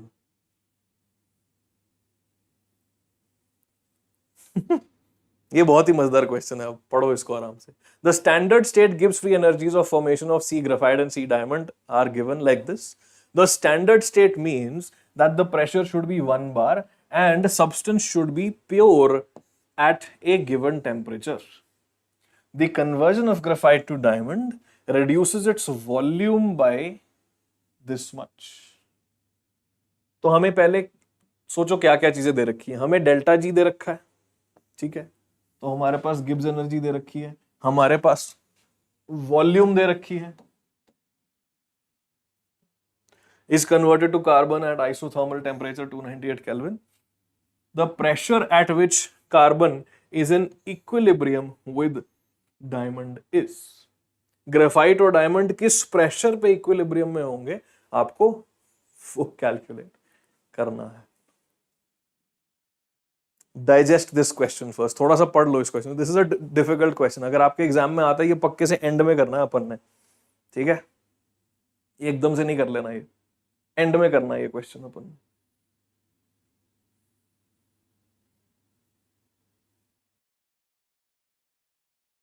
अब सोचो इसके बारे में कि ये मैं करूं कैसे। आपको इतना समझ आ रहा है कि मुझे somehow or the other Gibbs energy को वॉल्यूम से रिलेट करना ही पड़ेगा, है ना। गिब्स एनर्जी को आपको वॉल्यूम से रिलेट करना ही पड़ेगा यहां पे, उसके बाद कहीं आपका क्वेश्चन आगे बढ़ सकता है। ठीक है, यहां पे भी delta G not formation of carbon, delta G not formation of carbon दे रखा है। अब देखो delta G not of formation का क्या मतलब है। Delta G not of formation का मतलब ये है, this is basically G at 298 kelvin minus G at 0। ये मतलब है स्टेटमेंट का, है ना। यहां पे भी ये जो है this is G at 298 kelvin minus G at 0। तो ये जो वैल्यूज दी हैं इनको डेल्टा जी पढ़ने की जगह आप सिंपली जी भी पढ़ सकते हो, क्योंकि हम मान के चलते हैं that Gibbs energy at 0 is 0। ठीक है, स्टैंडर्ड आइडियाज पता है ना कि 0 पे 0 डिफाइन कर दिया, तो मैं अब इस वाली वैल्यू को डेल्टा बोलने की जगह एब्सोल्यूट वैल्यू भी बोल सकता हूं। तो डेल्टा को मैंने एब्सोल्यूट वैल्यू बोल दिया। एक तो ये आइडिया यहां पे लगा लो आप। दूसरी चीज, हमें काफी बेसिक्स में जाना पड़ेगा यहां पे। Let us understand what is mathematically Gibbs energy. ये याद है आपको, G is equal to H minus T H. ठीक, अब इसको डिफरेंशियल फॉर्म में लिखो, d G is equal to d H minus T d S minus H d T. बिल्कुल बेसिक से सोचेंगे अपन थोड़ा। ऑलराइट, यहां पे पहुंच गए। अब जो आपका dH है उसको सिंप्लीफाई करते हैं। dH is equal to d U plus d of PV. लिख सकता हूं कि नहीं? ठीक है, du इसको भी तोड़ के लिख सकता हूं मैं। du को कैसे तोड़ के लिख सकता हूं? dq प्लस dw, है ना? ये पता है हमें। अब इन इक्वेशंस को थोड़ा ऐड करने की कोशिश करते हैं। So I can write dH, green colour में रखते हैं इसको, चलो। dH is equal to dq, dw को कैसे लिख सकता हूं मैं? Minus PDV. केमिस्ट्री के हिसाब से अगर कर रहे हैं माइनस पीडीवी लिख दोगे। अगर फिजिक्स के हिसाब से लिख कर रहे हो तो यहां पे ऑलरेडी एक माइनस साइन आएगा, है ना? अगर केमिस्ट्री के हिसाब से कर रहे हो तो dw इज माइनस पीडीवी। अगर फिजिक्स के हिसाब से कर रहे हो तो पहले ही यहां पे एक माइनस साइन आता है आपके, है ना, फर्स्ट लॉ ऑफ थर्मोडायनामिक्स में। तो एनीवे यहां पे ये आ जाएगा। इसमें एडिशन लॉ लगा देंगे फिर से। So you will have plus PDV plus VDP. तो इधर से आपके ये दोनों टर्म्स कैंसिल आउट हो गए। अभी one more thing that we know, ds is equal to dq by T. ये अभी पिछले पेज पे ही देखा अपन ने। तो यहां से मैं लिख सकता हूं that dq is equal to T ds। लिख सकता हूं मैं। तो ये वाली टर्म को हम कैसे लिख सकते हैं? I can write dH is equal to T d S plus V d P. अब ये भाई साहब को इधर लिख दो जरा। ठीक है, अगर मैं यहां पे लिखूंगा इसको, what will I get? I will get dg is equal to T d S plus V d P minus T d S minus S D T. अब यहां क्या हुआ जी? ये कैंसिल हो गए दोनों टर्म्स। सॉरी, क्या कैंसिल कर दिया मैंने? Hold on a second. ये दोनों टर्म कैंसिल आउट हो, दोनों टीडीएस कैंसिल आउट हो गए। So what we are remaining with over here, delta G is equal to V d P minus S d T. यहां तक पहुंच गए।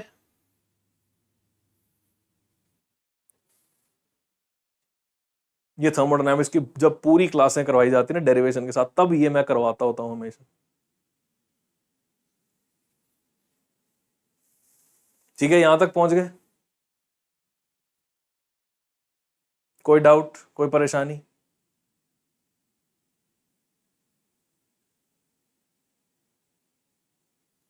अभी देखते हैं क्वेश्चन क्या कह रहा है। फिर से क्वेश्चन हमें कह रहा है, कितने चला गया क्वेश्चन? ये रहा। क्वेश्चन बोल रहा है कि मेरा जो भी प्रोसेस हो रहा है that is happening isothermally. Process is isothermal. अगर प्रोसेस आइसोथर्मल है, आइसोथर्मल का मतलब delta T is equal to zero, d T is equal to zero. So isothermal के केस में आपका क्या बच जाएगा? D G is equal to V d P. तो मैंने डी जी को वॉल्यूम और प्रेशर से रिलेट कर लिया है। यहां तक पहुंच जाओ पहले आराम से, ठीक है? Take your time, please reach this particular point.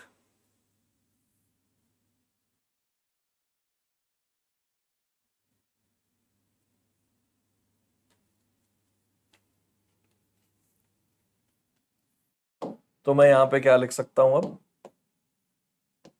अब मैं उसी चीज को थोड़ा प्यार से लिखूंगा, that delta G is equal to V delta P. अब यही पर्टिकुलर स्टेटमेंट मैं लिख सकता हूं ग्रेफाइट के लिए, और यही पर्टिकुलर स्टेटमेंट मैं डायमंड के लिए भी लिख सकता हूं।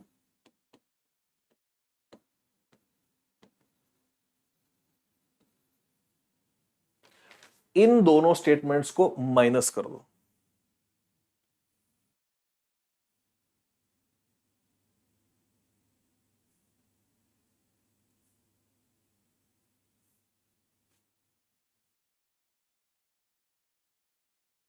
इन दोनों स्टेटमेंट्स को माइनस करो, फिर देखो क्या आएगा।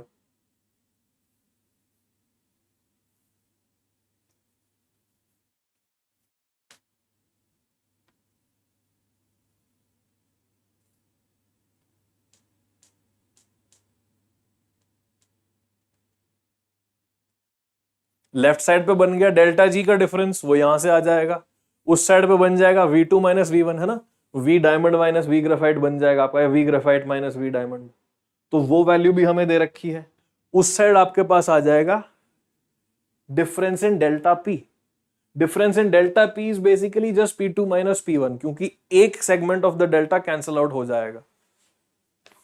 तो यहां से मैं लिख सकता हूं इसको कुछ ऐसे, that delta G of graphite minus delta G of diamond is equal to V graphite minus V diamond into P2 minus P1।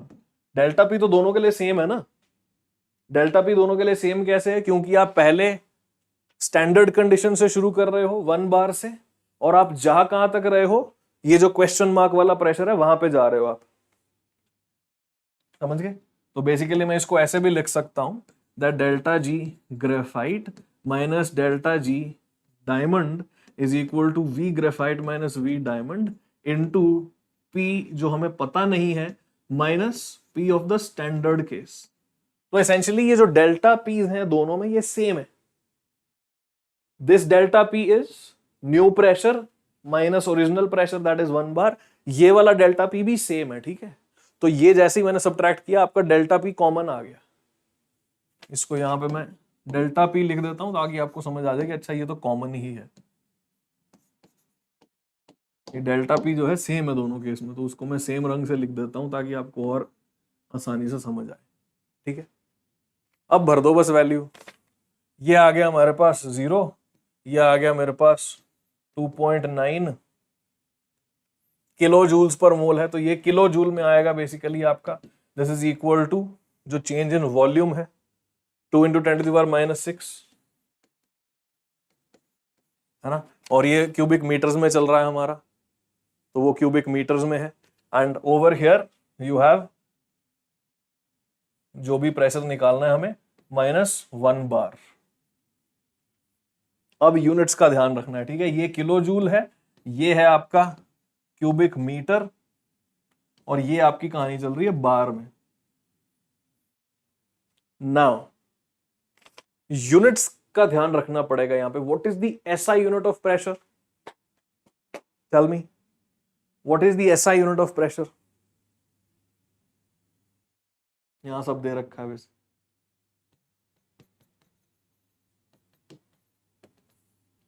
Energy का एसआई यूनिट है जूल। वॉल्यूम का एसआई यूनिट क्या है? What's the SI unit of volume?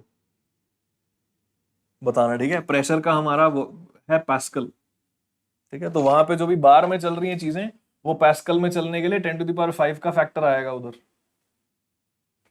ठीक है। Yes, very good. Volume का unit is metre cube. तो भाई इसको हम ऐसा यूनिट में कन्वर्ट कर लेते हैं, ठीक है। इसको ऐसा यूनिट में कन्वर्ट कर लो जरा। तो ये आ जाएगा आपके पास, ग्रेफाइट माइनस डायमंड ही चल रहा है ना, conversion of graphite to diamond reduces the volume. हाँ, तो डायमंड की छोटी है तो वो वैल्यू पॉजिटिव, यस। तो ये आ गया आपका 2900 joule. This is equal to 2 × 10⁻⁶ into P (-1). ये चल रहा है जी कहानी। तो ये ऐसा यूनिट है, ये ऐसा यूनिट है, इसको ऐसा यूनिट में कन्वर्ट करने के लिए क्या करना पड़ेगा? इंटू 10⁵। अब सारी चीजें ऐसा यूनिट में आ चुकी हैं। अब निकालो जी आंसर। अब आपका आंसर आ जाना चाहिए।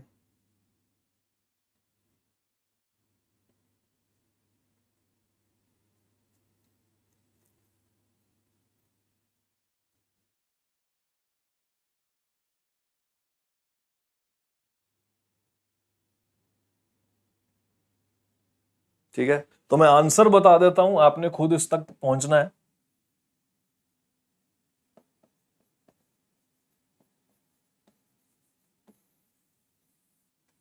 अभी आप पे है कि यहां पे कैसे पहुंचते हो, ठीक है। ये आ जाएगा आपका आंसर वो आपने पहुंचना है उस पर ध्यान से, कैसे करना है कैसे नहीं करना, go for it. Fleming Ranger, हाँ बिल्कुल। अच्छा पहुंच गए, चलो very nice. Manish, Solitude and Kartik are already at the answer, very good job यार। ज्यादा मुश्किल नहीं है, बस ये वन बाद में ऐड हो जाएगा इधर, है ना। बाकी तो सारा मल्टीप्लीकेशन ही है, तो इसको इससे डिवाइड करोगे तो 14500 आ जाएगा और उसमें 1 ऐड हो जाएगा। तो हाँ, कैलकुलेशन मुश्किल नहीं है, pretty much. Nice question, right. Anyway, cool. तो भाई ये जो हमने पिछले 3 क्वेश्चन किए, ये एंड में करना आप, अगर एग्जाम में आएंगे तो। थर्मोडायनामिक्स के क्वेश्चन थोड़े होते हैं टेढ़े मेढ़े, and this is the time for us to keep practicing it. हाँ, खोपड़ी तोड़ क्वेश्चन ही है, आई एग्री विथ यू। क्या कर सकते हैं, चलो let's do this one now.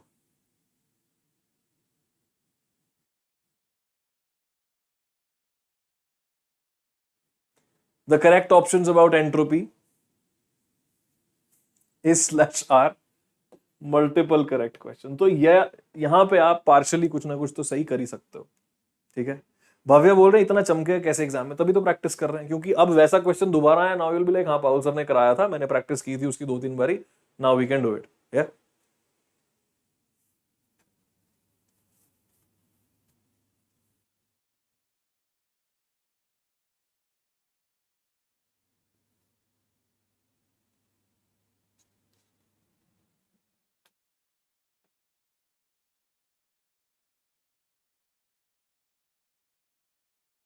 चलो जी, अब यहां पे जो ये पहला स्टेटमेंट है ना, इसको कैलकुलेट करना थोड़ा मुश्किल है, क्योंकि यहां पे once again there is a very interesting thing that will come into picture.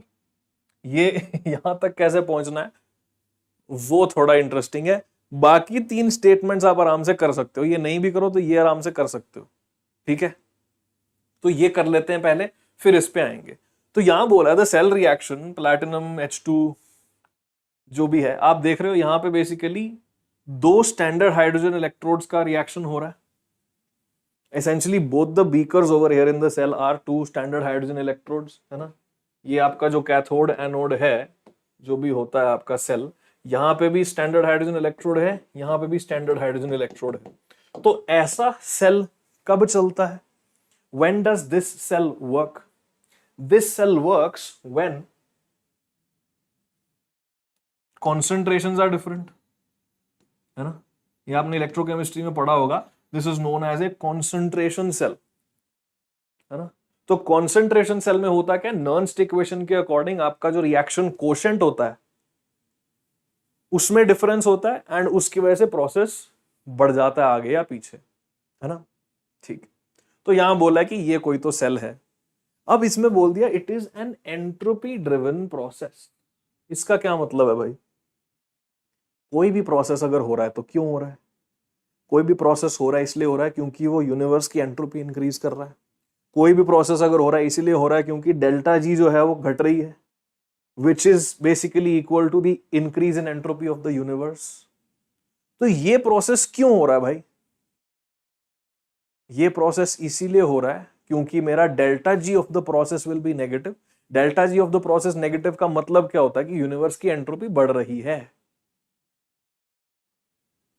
So the ultimate idea over here is कि अगर ऐसा प्रोसेस हो रहा है तो ऑब्वियसली एंट्रोपी चेंज की वजह से ही हो रहा होगा ना, कि मेरी रीअरेंजमेंट हो रही है, मेरा H पॉजिटिव H2 बन रहा है, H2 H पॉजिटिव बन रहा है।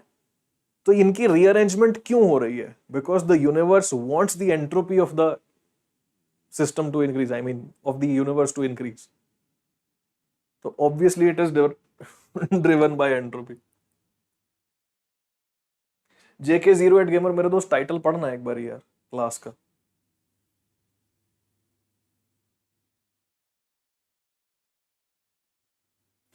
फिर ये वाला देखो, for racemization of an optically active compound delta S is greater than 0।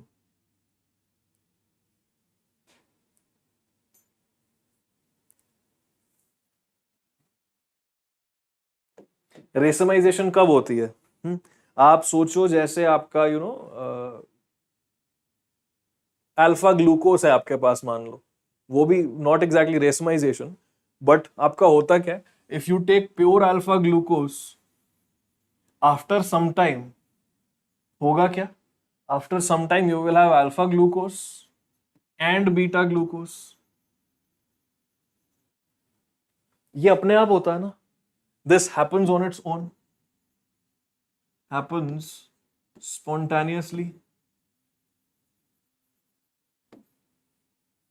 अब कोई भी चीज खुद से क्यों होगी भाई, ये मुझे पता है कि हो रहा है, यहां पे भी बोला है कि ये खुद से हो रहा है, कि एक ऑप्टिकली एक्टिव कंपाउंड था, वो कुछ तो इक्विलिब्रियम एस्टैब्लिश करके दो अलग चीजों में कन्वर्ट हो गया। खुद से हो रहा है, स्पॉन्टेनियसली हो रहा है। स्पॉन्टेनियसली अगर हो रहा है तो यूनिवर्स की एंट्रोपी इंक्रीज करके ही होगा। एंड एक और तरीका इसको सोचने है कि अब आपके पास मॉलिक्यूल्स की वैरायटी बढ़ गई, पहले एक ही मॉलिक्यूल था, अब दो तरह के मॉलिक्यूल्स हो गए, एनैंशोमर्स ऑफ ईच अदर। तो पहले एक ही मॉलिक्यूल था, अब दो हो गए, वैरायटी बढ़ गई, वैरायटी बढ़ गई मतलब एंट्रोपी बढ़ गई। और basic way of thinking is कि क्योंकि हो रहा है, it's a spontaneous process, it is happening because it's leading to an increase in the entropy.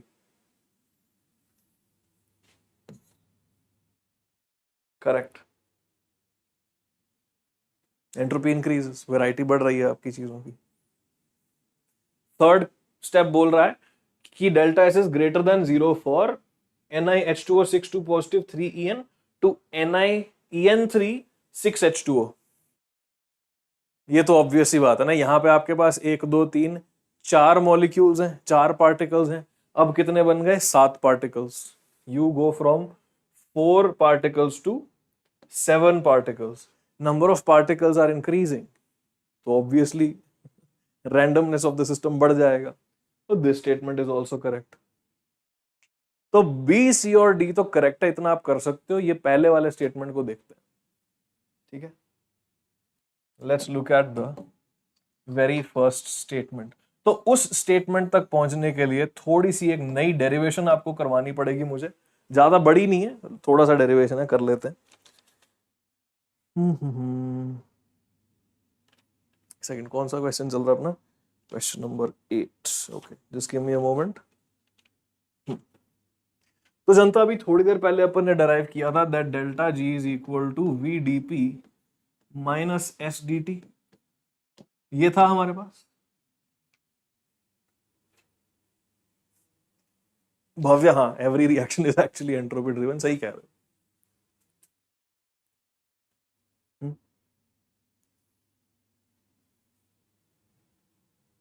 आदर्श देखो, ये क्लासेस मैं रोज रोज नहीं लेता, तो टाइम आपके पास सेल्फ स्टडी का बहुत है। मैं ये क्लासेस जब लेता हूं मैं आराम आराम से करवाऊंगा, बिकॉज बहुत सारी इनसाइटफुल इंफॉर्मेशन मैं आपको देता हूं।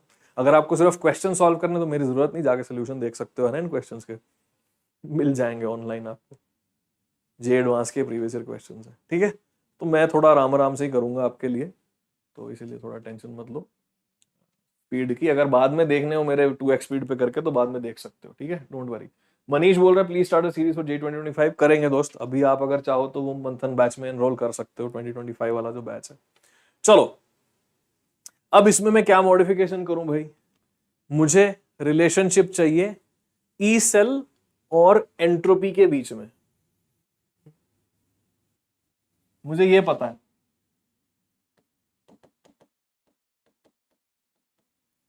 मुझे ये पता है, ठीक है, delta G equal to minus NFE cell मुझे पता है, और मुझे वो पता है।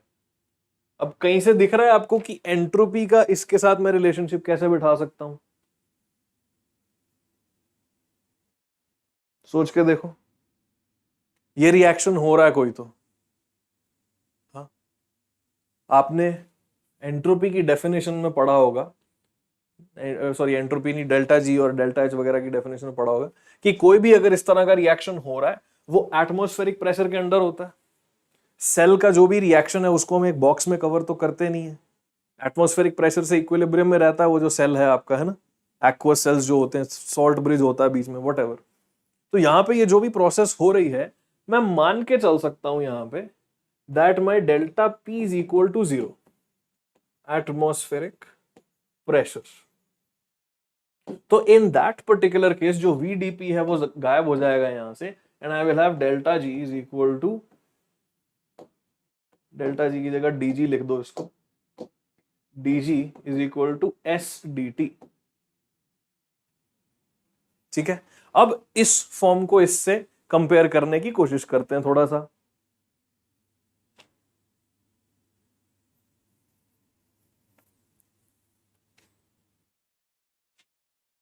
तो इसी का ना मैं एक और इंटरेस्टिंग फॉर्म आपके लिए लिखता हूं, जरा देखना।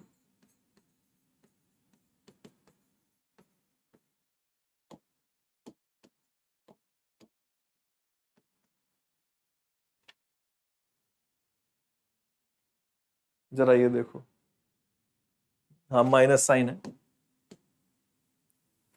जरा यहां से यहां देखो कैसे आया मैं,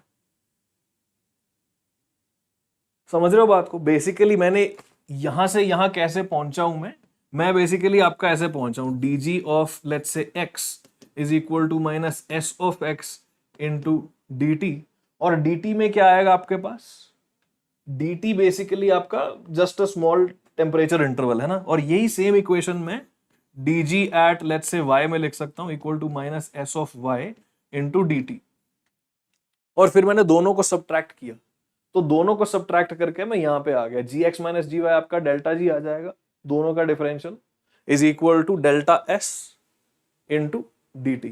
तो जैसा हमने दो क्वेश्चन पहले किया था ना, वो प्रेशर वाला, जो यही वाला जो यहां पे किया, एसेंशियली आप वैसा ही इधर भी कर सकते हो। So you can reach this particular statement. अब यहां से हमारी लाइफ थोड़ी इजी हो जाएगी, देखो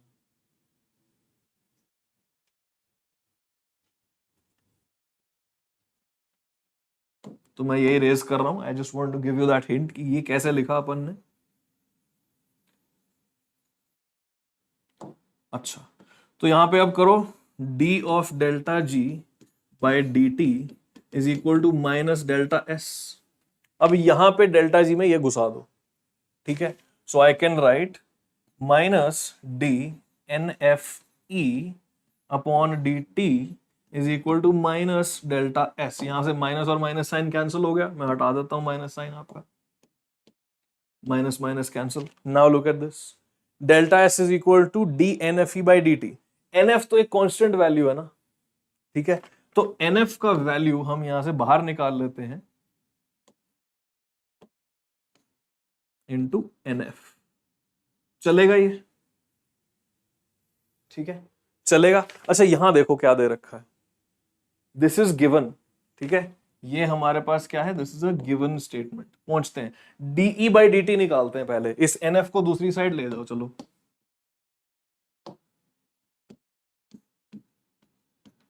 तो ये मैंने डराइव कर लिया that DE by D T is equal to delta S by NF, and this is given as, ये दे रखा है क्वेश्चन में, आर बाई एफ के बराबर, ठीक है, delta S by N F is equal to R by F. अब मैं क्या करूंगा, ये जो दो इक्वेशंस हैं, ये वाले साइड जो है इसको कंपेयर करते हैं। अब तो यहां से आ गया मेरे पास R is equal to delta S by N, तो delta S is equal to N into R, यानी कि number of electrons exchange into R will be delta S, अगर ये चीज दे रखी है तो। अब ये जो प्रोसेस है, this is how many electron process, आपका m जा रहा है 2 पॉजिटिव तक, this is a 2 electron process, this implies n is equal to 2, तो यहां पे आपका डेल्टा एस आ जाएगा 2r, इधर बोला है entropy change of the reaction is r, 2r आना चाहिए था, r आ रहा है, दिस इज इनकरेक्ट।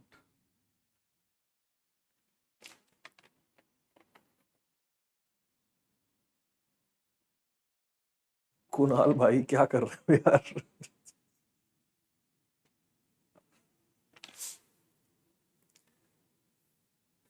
कुणाल भाई यहाँ पे हमारे चैट बॉक्स में आए हैं, वो मुझे ऐसा लग रहा है कि बहुत ही अमीर खानदान से हैं, क्योंकि उनको कोई काम धंधा है नहीं, वो आके गाने लिख रहे हैं चैट बॉक्स में, मतलब पहले ही पहले ही पैसा वैसा होगा भाई के पास, जरूरत नहीं है करियर बनाने की। बाकी बेचारे हम लगे पड़े हैं ना सवाल करने। Very nice Kunal, happy for you. अच्छा लगा सवाल ये। ठीक है, तो ये थोड़ी नई हमारे पास डेरिवेशन अब आ गई है। अब हो ये इलेक्ट्रोकेमिस्ट्री की भाई कभी काम आ जाए तो क्या बड़ी बात। Okay, nice, wow.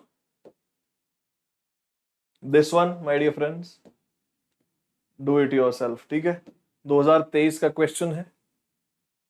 Temperature volume का कुछ तो रिलेशनशिप दे रखा है आपके पास, एक आइसोथर्मल पार्ट आ गया, ये पार्ट आपको खुद जज करना है वैल्यूज से क्या है क्या नहीं है। A to B is an adiabatic process, बहुत बढ़िया। ठीक है, total heat absorbed in the entire process A to B, यानी कि यहाँ पे तो हीट अब्सॉर्ब्ड है ही नहीं, सिर्फ इसमें हीट अब्सॉर्ब होगा, which is given as RT2 into ln 10। तो आपको फाइनली वैल्यू निकालना है 2 times log V3। तो ये कर लेना खुद से, 2023 का ही सवाल है, डू इट योरसेल्फ, हो जाएगा। ज्यादा मुश्किल क्वेश्चन नहीं है ये, बाय द वे। ये मैंने अपने जेई मेन के टाइम प्रैक्टिसिंग में भी करवाया था कभी। तो सीपी दे रखा है आपको 5/2R, वही मोनोटॉमिक आइडियल गैस का सीपी, प्रीटी ऑब्वियस। या चलो नेक्स्ट क्वेश्चन, इक्विलिब्रियम। ये भी लंबा क्वेश्चन है यार, काफी लंबा चौड़ा क्वेश्चन है, मतलब थोड़ा लिख लिख के करना पड़ता है, हो जाता है, इतना मुश्किल नहीं है। Let's do this. The plot of log Kf versus 1/t for a reversible reaction A to P is shown. Pre-exponential factor of the forward and backward reaction is this much, मतलब Arrhenius constant दे दिया आपको दोनों। If the value of log K for the reaction at 500 Kelvin is 6, what's the value of log Kb at 250 Kelvin? तो आराम से करेंगे इसको। ठीक है, यहाँ पे आपकी Arrhenius इक्वेशन यूज होने वाली है, ज्यादा मुश्किल नहीं है ये वाला question, but step by step करोगे तो हो जाएगा। ठीक है, करते हैं। सो जनता, सबसे पहले लिखो Arrhenius equation, Kf is equal to A into e to the power minus activation energy by RT, इतना लिख सकता हूं मैं। ठीक है, इसका लॉगरिथमिक फॉर्म करते हैं, ln of K is equal to ln A minus activation energy by RT, और ये एक्टिवेशन एनर्जी अभी फॉरवर्ड रिएक्शन का लिख रहे हैं तो फॉरवर्ड रिएक्शन का लिख लेते हैं। ठीक है, now if I do ln की जगह 2.303 लॉग लिख देता हूं ना, इसको भी 2.303 लॉग लिख देता हूं, इसको भी 2.303 लॉग लिख देता हूं, तो 2.303 कॉमन ले जाऊंगा मैं, I will be left with log of KF is equal to log of A minus EF by 2.303 RT। ये तो बेसिक सा हो गया कि Arrhenius इक्वेशन का लॉगरिथमिक फॉर्म लिख दिया। आई can right the same thing for the backward reaction.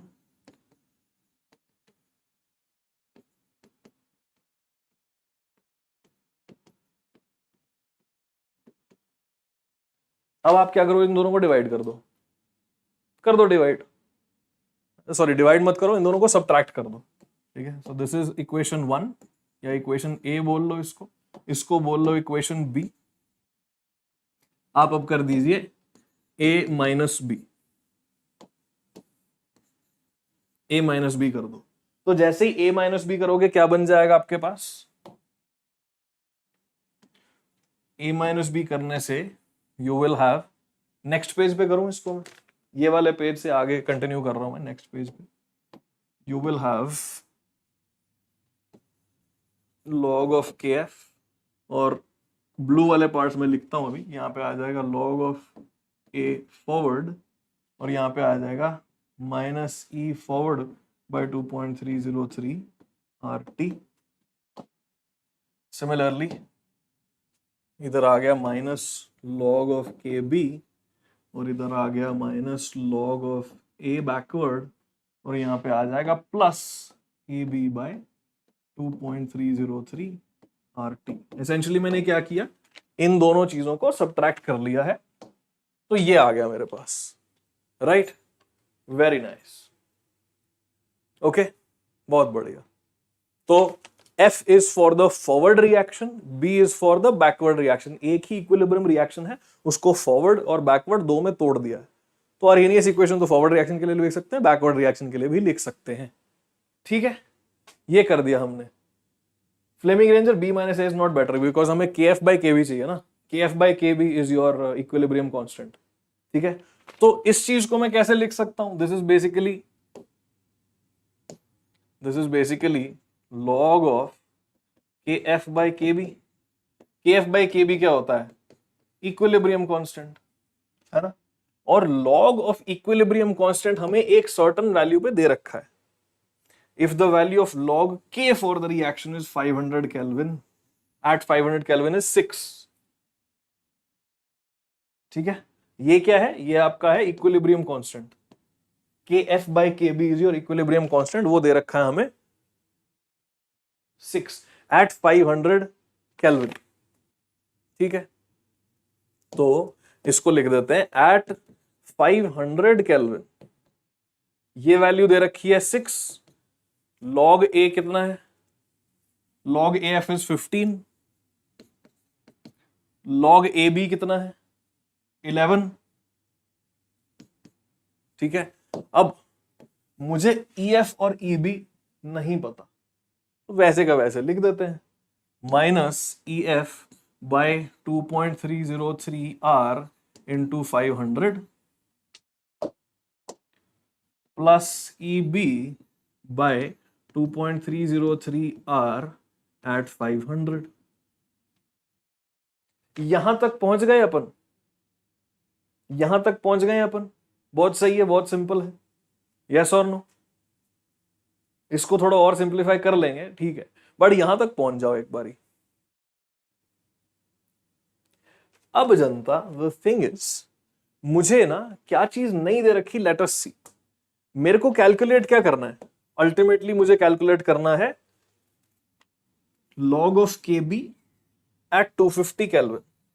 ठीक है, तो मेरे को ये वाली जो वैल्यू है ये नहीं पता, ये कैलकुलेट करनी है। ये दे रखा है हमें, है ना, ये ऑलरेडी दे रखा है, दिस वैल्यू इज गिवन। ये वैल्यू मैं कैलकुलेट कर लूं कहीं से? ये वाला जो वैल्यू है I have to calculate from the question. अब ये वैल्यू कैलकुलेट करने के लिए हमने एक फॉर्मूला लिख दिया, ये वाला, यहां से आ जाएगी वो वैल्यू। ठीक है, यहां से वो वैल्यू आ जाएगी, बट ये वैल्यू कहां से निकालूं मैं? ये वैल्यू कहां से निकालूं? ये वैल्यू आपको मिलेगी ग्राफ में से। देखो अब निकाल के, ये जो वैल्यू है आपकी EF बाय 2.303 R, ये वैल्यू आपकी आ जाएगी ग्राफ में से। बाकी सब हो जाएगा फिर। तो अब देखो ग्राफ में से निकालो। बेसिकली ग्राफ क्या बोल रहा है? ग्राफ ये बोल रहा है कि log of KF is equal to 9। ये वाली वैल्यू, ये वाला इक्वेशन यूज कर रहे हैं हम। ठीक है, log ऑफ KF दे रखा है 9 is equal to log of A forward. log of A forward तो पता ही अपने को 15 minus EF by 2.303 R into 1/t। अच्छा, 1/t की वैल्यू क्या है? 0.002। तो वो 1/t की वैल्यू आप यहां पे घुसा दो, 0.002। तो इससे ये क्या आ जाता है? EF बाय 2.303 R कितना आ जाता है यहां से? अब हो जाएगा सवाल। अब सिर्फ 2-3 स्टेप्स और की बात है, पूरा सवाल हो जाएगा। सो इसको मैं लिख सकता हूं 15 माइनस 9। तो आई कैन राइट, हे भगवान, कैलकुलेशन करने की जगह बहुत कम पड़ जाती है। मैं किधर लिखूं इसको? यहीं लिख रहा हूं। ठीक है, इग्नोर कर देना थोड़ा कचरा जो मचेगा। 15 माइनस 9 यानी कि बचा हमारे पास 6, है ना। तो 6 is equal to EF by 2.303 R into 2/1000। तो यहां से सीधा सीधा आ गया that EF by 2.303 R is equal to 3000। इतना पहुंच गया अपने पास। सेजल बोले स्लोप ले लो ग्राफ का। भाई स्लोप के लिए दो अलग पॉइंट चाहिए होंगे ना, एक ही पॉइंट दे रखा है। स्लोप के लिए delta Y by delta X करना पड़ेगा, यहाँ एक ही पॉइंट दे रखा है मेरे दोस्त, तो यहीं से काम करना पड़ेगा। वो स्लोप ही है ग्राफ का, I know, but multiple point दिए होते तो कर लेते। सो ये आ गया अपने पास। अब भर दो वैल्यू यहाँ पे, ये आ जाएगा, ये जैसे ही आ गया अपना फाइनल काम हो जाएगा। ठीक है, so now it's just about some more calculation. 15 minus 11 यानी कि 4 है ना, और 6 में से 4 हटा देता हूं तो 2 is equal to minus 3000 by 500। ये 500 यहाँ पे जो ऑलरेडी था वही है, ठीक है, उसको चाहे आप पीले रंग से लिख लो, प्लस ये जो है E B by 2.303 R into 1/500। तो ठीक है, 500 कॉमन ले जाते हैं इधर, 500 को इधर ले गए तो ये बन गया 1000। आ गया जी अपने पास finally E B by 2.303 R is equal to 4000। Very nice. ये वैल्यू यूज करनी है अपने को, इस इक्वेशन में डालनी है, बाकी सारी वैल्यूज दे रखी हैं, हो गया काम। कर दें, यही कर दें। सो मुझे निकालना है लॉग ऑफ के बी। करो जी, लॉग ऑफ के बी यही निकालना है। This is equal to log A B यानी कि 11 माइनस 4000 इंटू 1/t, और t कितना है अब मेरा 250, वो वहां पे 250 लिखने का अभी। t is basically 250। करो जी, अब कैलकुलेशन ही है बस।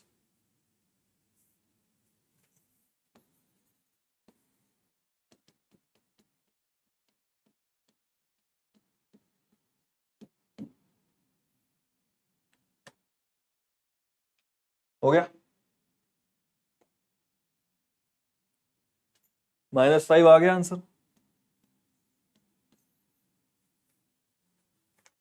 तो -5 का मैग्नीट्यूड यहां पे आपको लिखना है, यहां पे इसीलिए इन्होंने मैग्नीट्यूड मॉड्यूलस पूछा है सिर्फ। तो आंसर आपका आ जाएगा 5।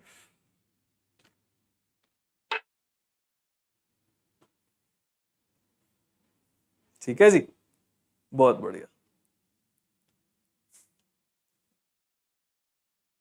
तो लंबा सवाल था बस। प्रिया, 11 माइनस 400/25, व्हाट इज 400/25? 16।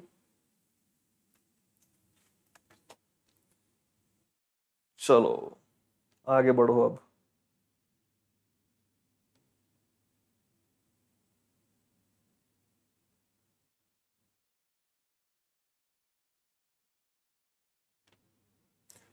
नाइस, अच्छा क्वेश्चन था यार, ये भी लंबा सा था, मुश्किल नहीं था। तो ये वाले क्वेश्चन करने हैं भाई अपन ने जेई में,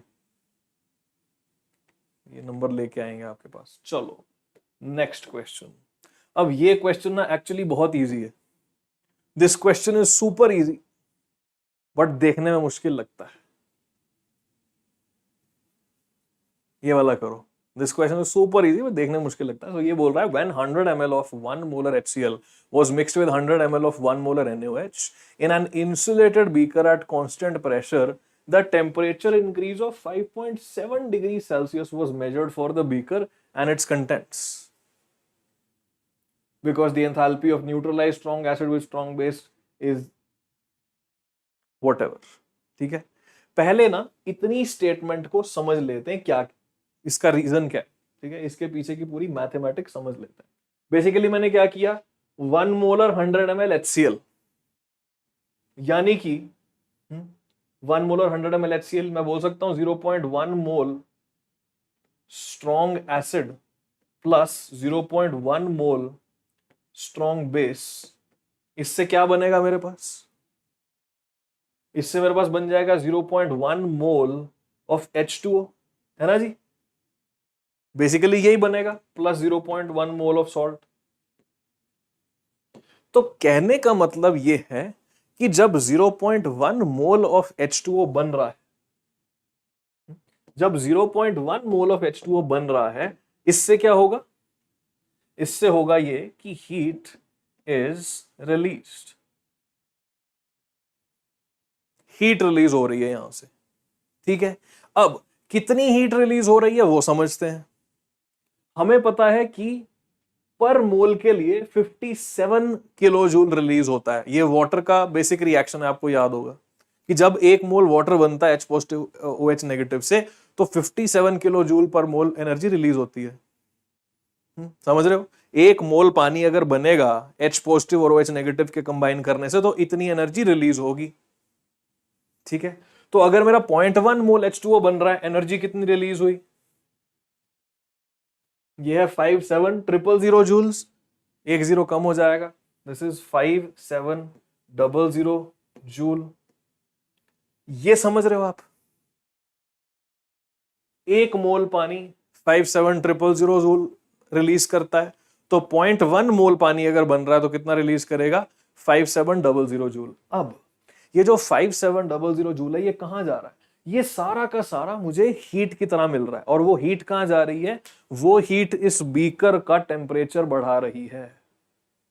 ठीक है, ये जो हीट है, this heat increases temperature of beaker. ठीक है, जो बीकर का टेम्परेचर है वो बढ़ा रही है। तो बीकर का टेम्परेचर बढ़ा रही, कैसे मैं लिख सकता हूं ना, that your Q is equal to C delta T। ऐसे लिख दो आप इसको, चाहे सोचने के लिए सिर्फ, कि हीट कैपेसिटी के हिसाब से टेम्परेचर बढ़ जाएगा। कितना बढ़ा? 5.7 डिग्री बढ़ा। ठीक है, तो आप यहां पे इसको मैथमेटिकली ज्यादा सोचने की जगह सिर्फ ऐसा सोचो कि 5700 जूल इंक्रीजेस 5.7 केल्विन टेम्परेचर। इतना सब चलेगा? यहां तक समझ आ रही है आपको स्टेटमेंट? ओके, यहां तक आपको स्टेटमेंट समझ आ रही है कि भाई जो एनर्जी रिलीज हुई विच इज दिस मच, इसने इतना केल्विन टेम्परेचर इंक्रीज कर दिया। आपको कैसे डिग्री सेल्सियस बोला है, delta degree Celsius and delta kelvin is the same. यहां तक आ गए अपन। Now let us look at the second step of the reaction. ठीक है, अब यहां बोला है this experiment could be used to measure the calorimeter constant. भाड़ में जाए कैलोरीमीटर कांस्टेंट, क्यों भाड़ में जाए वो बाद में समझ आ जाएगी। In the second experiment, 100 milliliter of 2 molar acetic acid was mixed with 100 ml of 1 molar NaOH under identical conditions. तो मैंने क्या किया? मैंने किया 0.2 मोल weak acid combined with 0.1 mole of strong base. अब इससे बनेगा क्या? सोच के देखो।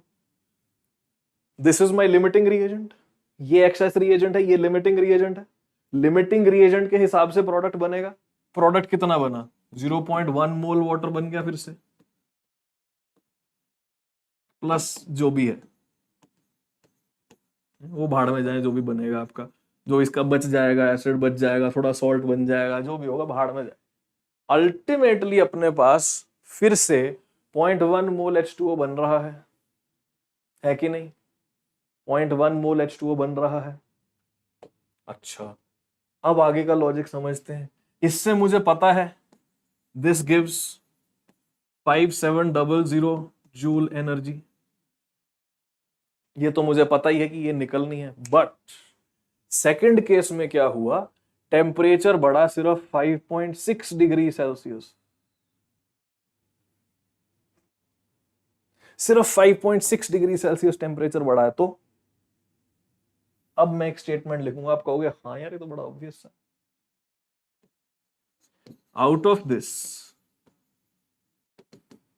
5600 जूल increases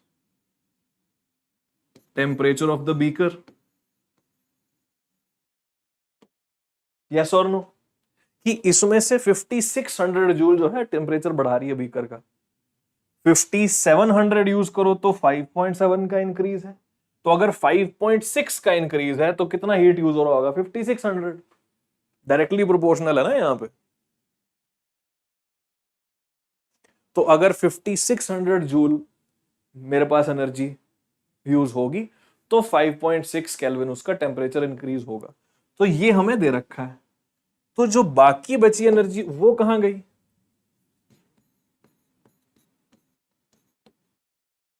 इस 5700 में से 5600 तो बीकर को हीट कर दिया, जो 100 जूल बचा ये कहां यूज हुआ? ये यूज हुआ होगा हमारा जो एसिड रिएक्ट किया है ना उसको तोड़ने में, क्योंकि ये है एक वीक एसिड। देखो स्ट्रॉन्ग एसिड तो खुद ही टूट जाता है H पॉजिटिव में, और जो भी एनायन है उसमें, है ना, HCl है तो H पॉजिटिव Cl नेगेटिव अपने आप टूटा हुआ है, वो उसको एनर्जी नहीं देनी पड़ेगी। बट यहां पे जो वीक एसिड है उसको H पॉजिटिव और A नेगेटिव में तोड़ने के लिए हमें एनर्जी यूज होगी।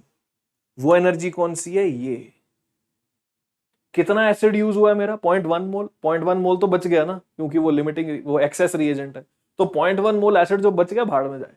जो 0.1 मोल एसिड यूज हुआ उसको तोड़ने के लिए, उसको एसिड में कन्वर्ट करने के लिए कि भाई H पॉजिटिव बन, मेरी ये एनर्जी यूज हुई। ठीक है, तो मैं लिख सकता हूं 100 joule energy is used to break the 0.1 mole acid into H positive A negative। तो अगर 0.1 मोल एसिड को 100 जूल लगता है, तो यहां क्या पूछा भाई? Enthalpy of dissociation in kilo joule per mole. 100 joule energy is used for 0.1 mole acid, तो मैं सिमिलरली लिख सकता हूं कि 1000 joule energy is used for 1 mole acid. 1 mole acid को डिसोसिएट करने के लिए 1000 जूल लगता है। 1000 जूल यानी कि 1 kilo joule. Answer is 1 kilo joule.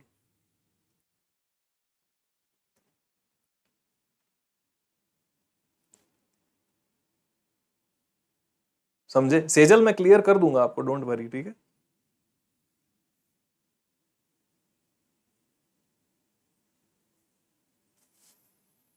समझ आई बात को? बात समझ आ गई? अल्टीमेटली क्या हुई कि हमारे पास इतना पानी बनता तो इतनी एनर्जी निकलती है, उतना ही पानी दूसरे केस में बन रहा था, पर वो जो एनर्जी है उसमें से 5600 तो चली गई टेम्परेचर बढ़ाने में, जो बाकी 100 है वो यूज हुई एसिड को तोड़ने में। तो यहां से बेसिक लॉजिक से पता लग गया कि 0.1 मोल एसिड तोड़ने के लिए 100 जूल, तो 1 मोल एसिड तोड़ने के लिए 1000 जूल। 1000 जूल को हम किलो जूल्स में लिखेंगे तो आंसर आ जाएगा। तो ये मैंने समझाने में ज्यादा टाइम लगा दिया, एग्जाम में आपका लिटरली 1 मिनट में हो जाएगा।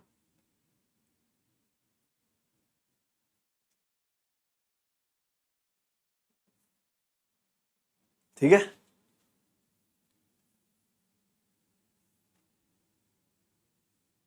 सो 0.10 कैसे होगा दोस्त? 100 joule for 0.1 mole, 1000 joule for 1 mole, joules per mole, kilo joule में करना है, इसको 1000 से डिवाइड कर दे, आंसर आ गया। चलो, तो ये हो गया। अब क्वेश्चन यहां आता है कि सर ये क्या है? ये क्या होता है? कैलोरीमीटर कांस्टेंट क्या होता है? तो भाई ये कैलोरीमीटर की एनर्जी इंक्रीज अगर हो रही है तो कैसे हो रही है? हीट आ रही है ना? हीट आपकी कैसे कन्वर्ट हो रही है? टेम्परेचर में कन्वर्ट हो रही है। So I can write Q is equal to C dt। तो हमें हीट दे दी है इन्होंने, हमें डेल्टा T पता है, तो ये क्या बच गई? Heat capacity. अब जो हीट कैपेसिटी होती है ना उसको हम थोड़ा और मॉडिफाई करके बोल देते हैं, this is the part that is related to calorimeter constant.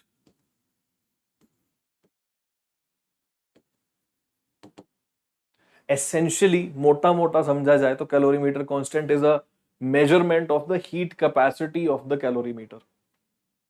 ठीक है, Sejal getting the idea. But यहां पे उसकी नेटिग्रिटीज में जाने की जरूरत थी नहीं, क्योंकि वो सिर्फ इन्होंने कंफ्यूज करने के लिए दे दिया।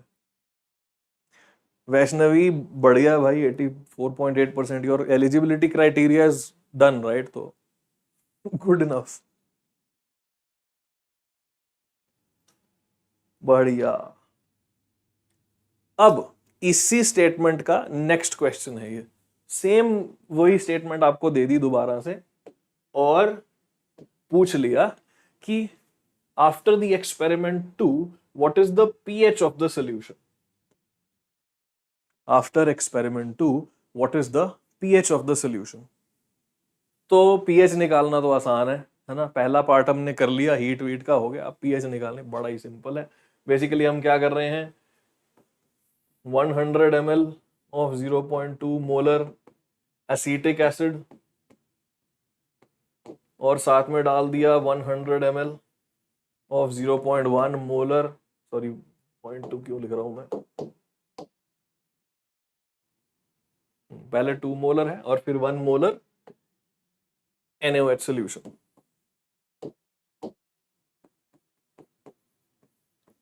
तो ये जब कंबाइन करेंगे आप तो क्या क्या बन जाएगा जनता, वंस यू कंबाइन दिस जैज what will you get at the end. आपके पास क्या होगा एंड में, ये बेसिकली आपका है 0.2 मोल और ये है आपका 0.1 मोल, है ना। तो आपके पास अल्टीमेटली बनेगा 0.1 मोल ऑफ H2O जो कि भाड़ में जाए, है ना, प्लस आपके पास क्या बन जाएगा 0.1 मोल ऑफ CH3COONA, जो सॉल्ट है वो बनेगा कितना 0.1 मोल, और बाकी बच जाएगा आपके पास क्या 0.1 मोल ऑफ CH3COOH जो अनरिएक्टेड है आपके पास। ठीक है, जो अनरिएक्टेड चीज बच गई आपके पास वो आ जाएगी। नाउ व्हाट इज दिस, ये क्या है, एसिड, वीक एसिड और उसी का सॉल्ट।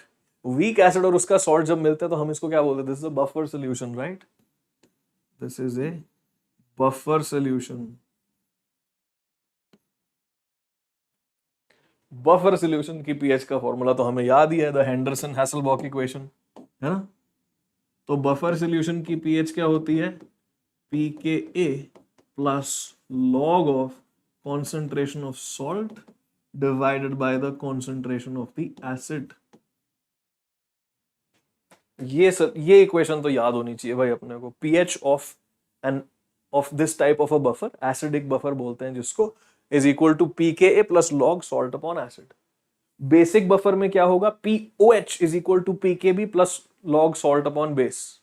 ठीक है, तो यही चीज बेसिक बफर में करोगे तो POH हो जाएगा यहाँ पे, और यहाँ pKb बन जाएगा।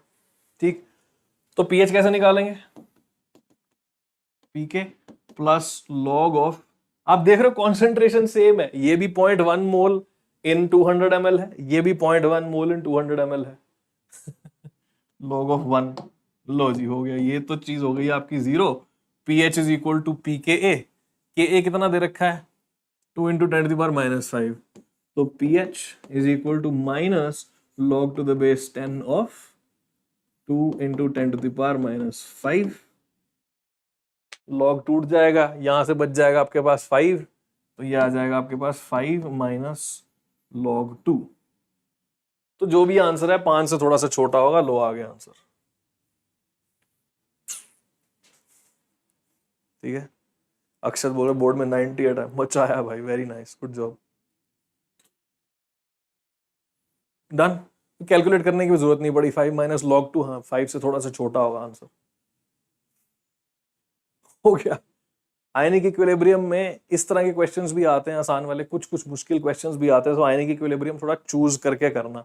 अगर आ जाए तो ध्यान से देखना, अगर जल्दी हो रहा है तो कर लो, नहीं तो क्लास, मतलब क्लास बोल रहा हूँ, नहीं तो केमिस्ट्री का जितना हो जाए क्वेश्चंस उसके एंड में अटेम्प्ट करने की कोशिश करना उसको, तब भी ना हो तो छोड़ देना। ठीक है सर, हमने CH3COO नेगेटिव को बेस में ऐड, अच्छा सॉरी, मैंने यहाँ गलत लिख दिया मेरे दोस्त, दिस इज CH3COOH ओनली, ठीक है, वो मैंने गलत लिखा है, एसिटिक एसिड ही डाल रहे हैं हम, मैंने पता नहीं क्यों नेगेटिव लिख दिया वहां पे, ठीक है। अब वो बच गया ये, this is the remaining acid. Nice, अच्छा ये तो खुद कर लेना, ये सिंपल क्वेश्चन है थोड़ा, उम्मीद करो कि आयनिक इक्विलिब्रियम का इस तरह से आ जाए क्वेश्चन तो सबका हो जाएगा। अगर आयनिक इक्विलिब्रियम का क्वेश्चन बहुत मुश्किल है तो किसी का नहीं होगा। देख लो आपको कैसा क्वेश्चन चाहिए, वैसा उम्मीद करो कि एग्जाम में आ जाए। तो ये तो कर ही लोगे, एक mx है, एक mx2 है, एक m3x है ना। तो जब mx टूटता है तो हम क्या बोलते हैं, this breaks apart into m and x, तो सॉल्युबिलिटी हो जाएगी s एंड s, तो यहां मैं बोल दूंगा s² is equal to KSP। Similarly जब मेरा mx2 टाइप का सॉल्ट टूट रहा है, this creates 1m and 2 x's, तो ये अगर s क्रिएट हो रहा है, ये 2s क्रिएट हो जाएगा, है ना। तो इस केस में हमारा जो इक्विलिब्रियम कांस्टेंट है, which is called KSP, K solubility product, this is nothing but the equilibrium constant, so 2s का square into s is equal to KSP, है ना। तो यहां से आ जाएगा 4s³ is equal to your solubility product, है ना। और जो आपका बच गया m3x, तो उसमें भी वही होने वाला है, m3x breaks apart into 3 times m plus x, यहां पे भी s, ये 3s बनेगा, ये s बनेगा, तो 3s³ into s is equal to KSP, ठीक है। तो ये आ गया आपके पास 9s⁴ is equal to KSP। तो ये तीनों केसेस में आपको KSP अलग अलग दे रखा है, सब केसेस में सॉल्युबिलिटी निकालो और आंसर आ जाएगा, कोई मुश्किल नहीं है यहां पे।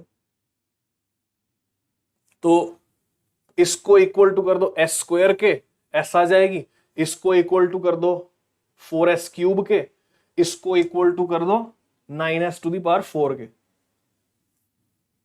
आ जाएगा एकदम से।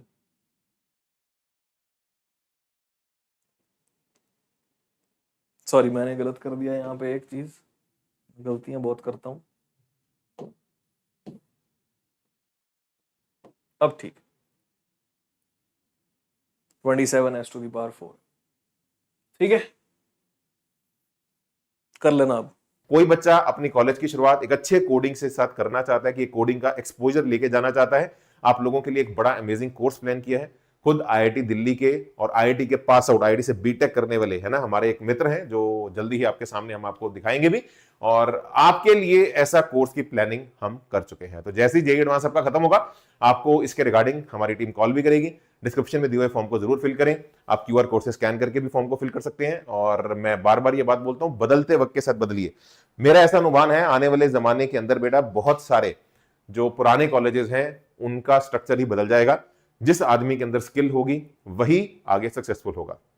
तो अगर वो ट्रैक बनता हुआ, आप भी समझ रहे हैं आजकल जो जमाना है AI का, अगर वो जमाना बदल रहा है तो समझदार इंसान वही होता है जो जमाने बदलते जमाने के साथ एक एक कदम साथ साथ बढ़ाए। ऐसा ना हो कि बहुत आगे वो चला गया फिर मैं बढ़ा रहा हूं, ठीक है, क्योंकि ये चीज तो इनएविटेबल है, ये तो सबको सीखनी ही पड़ेगी, irrespective of their branch, as a good backup plan, ठीक है। तो कॉलेज की शुरुआत पहले से एक कॉन्फिडेंस के साथ करिए, और बाकी मजे करते रहो। डिस्क्रिप्शन में आपको लिंक मिल जाएगा।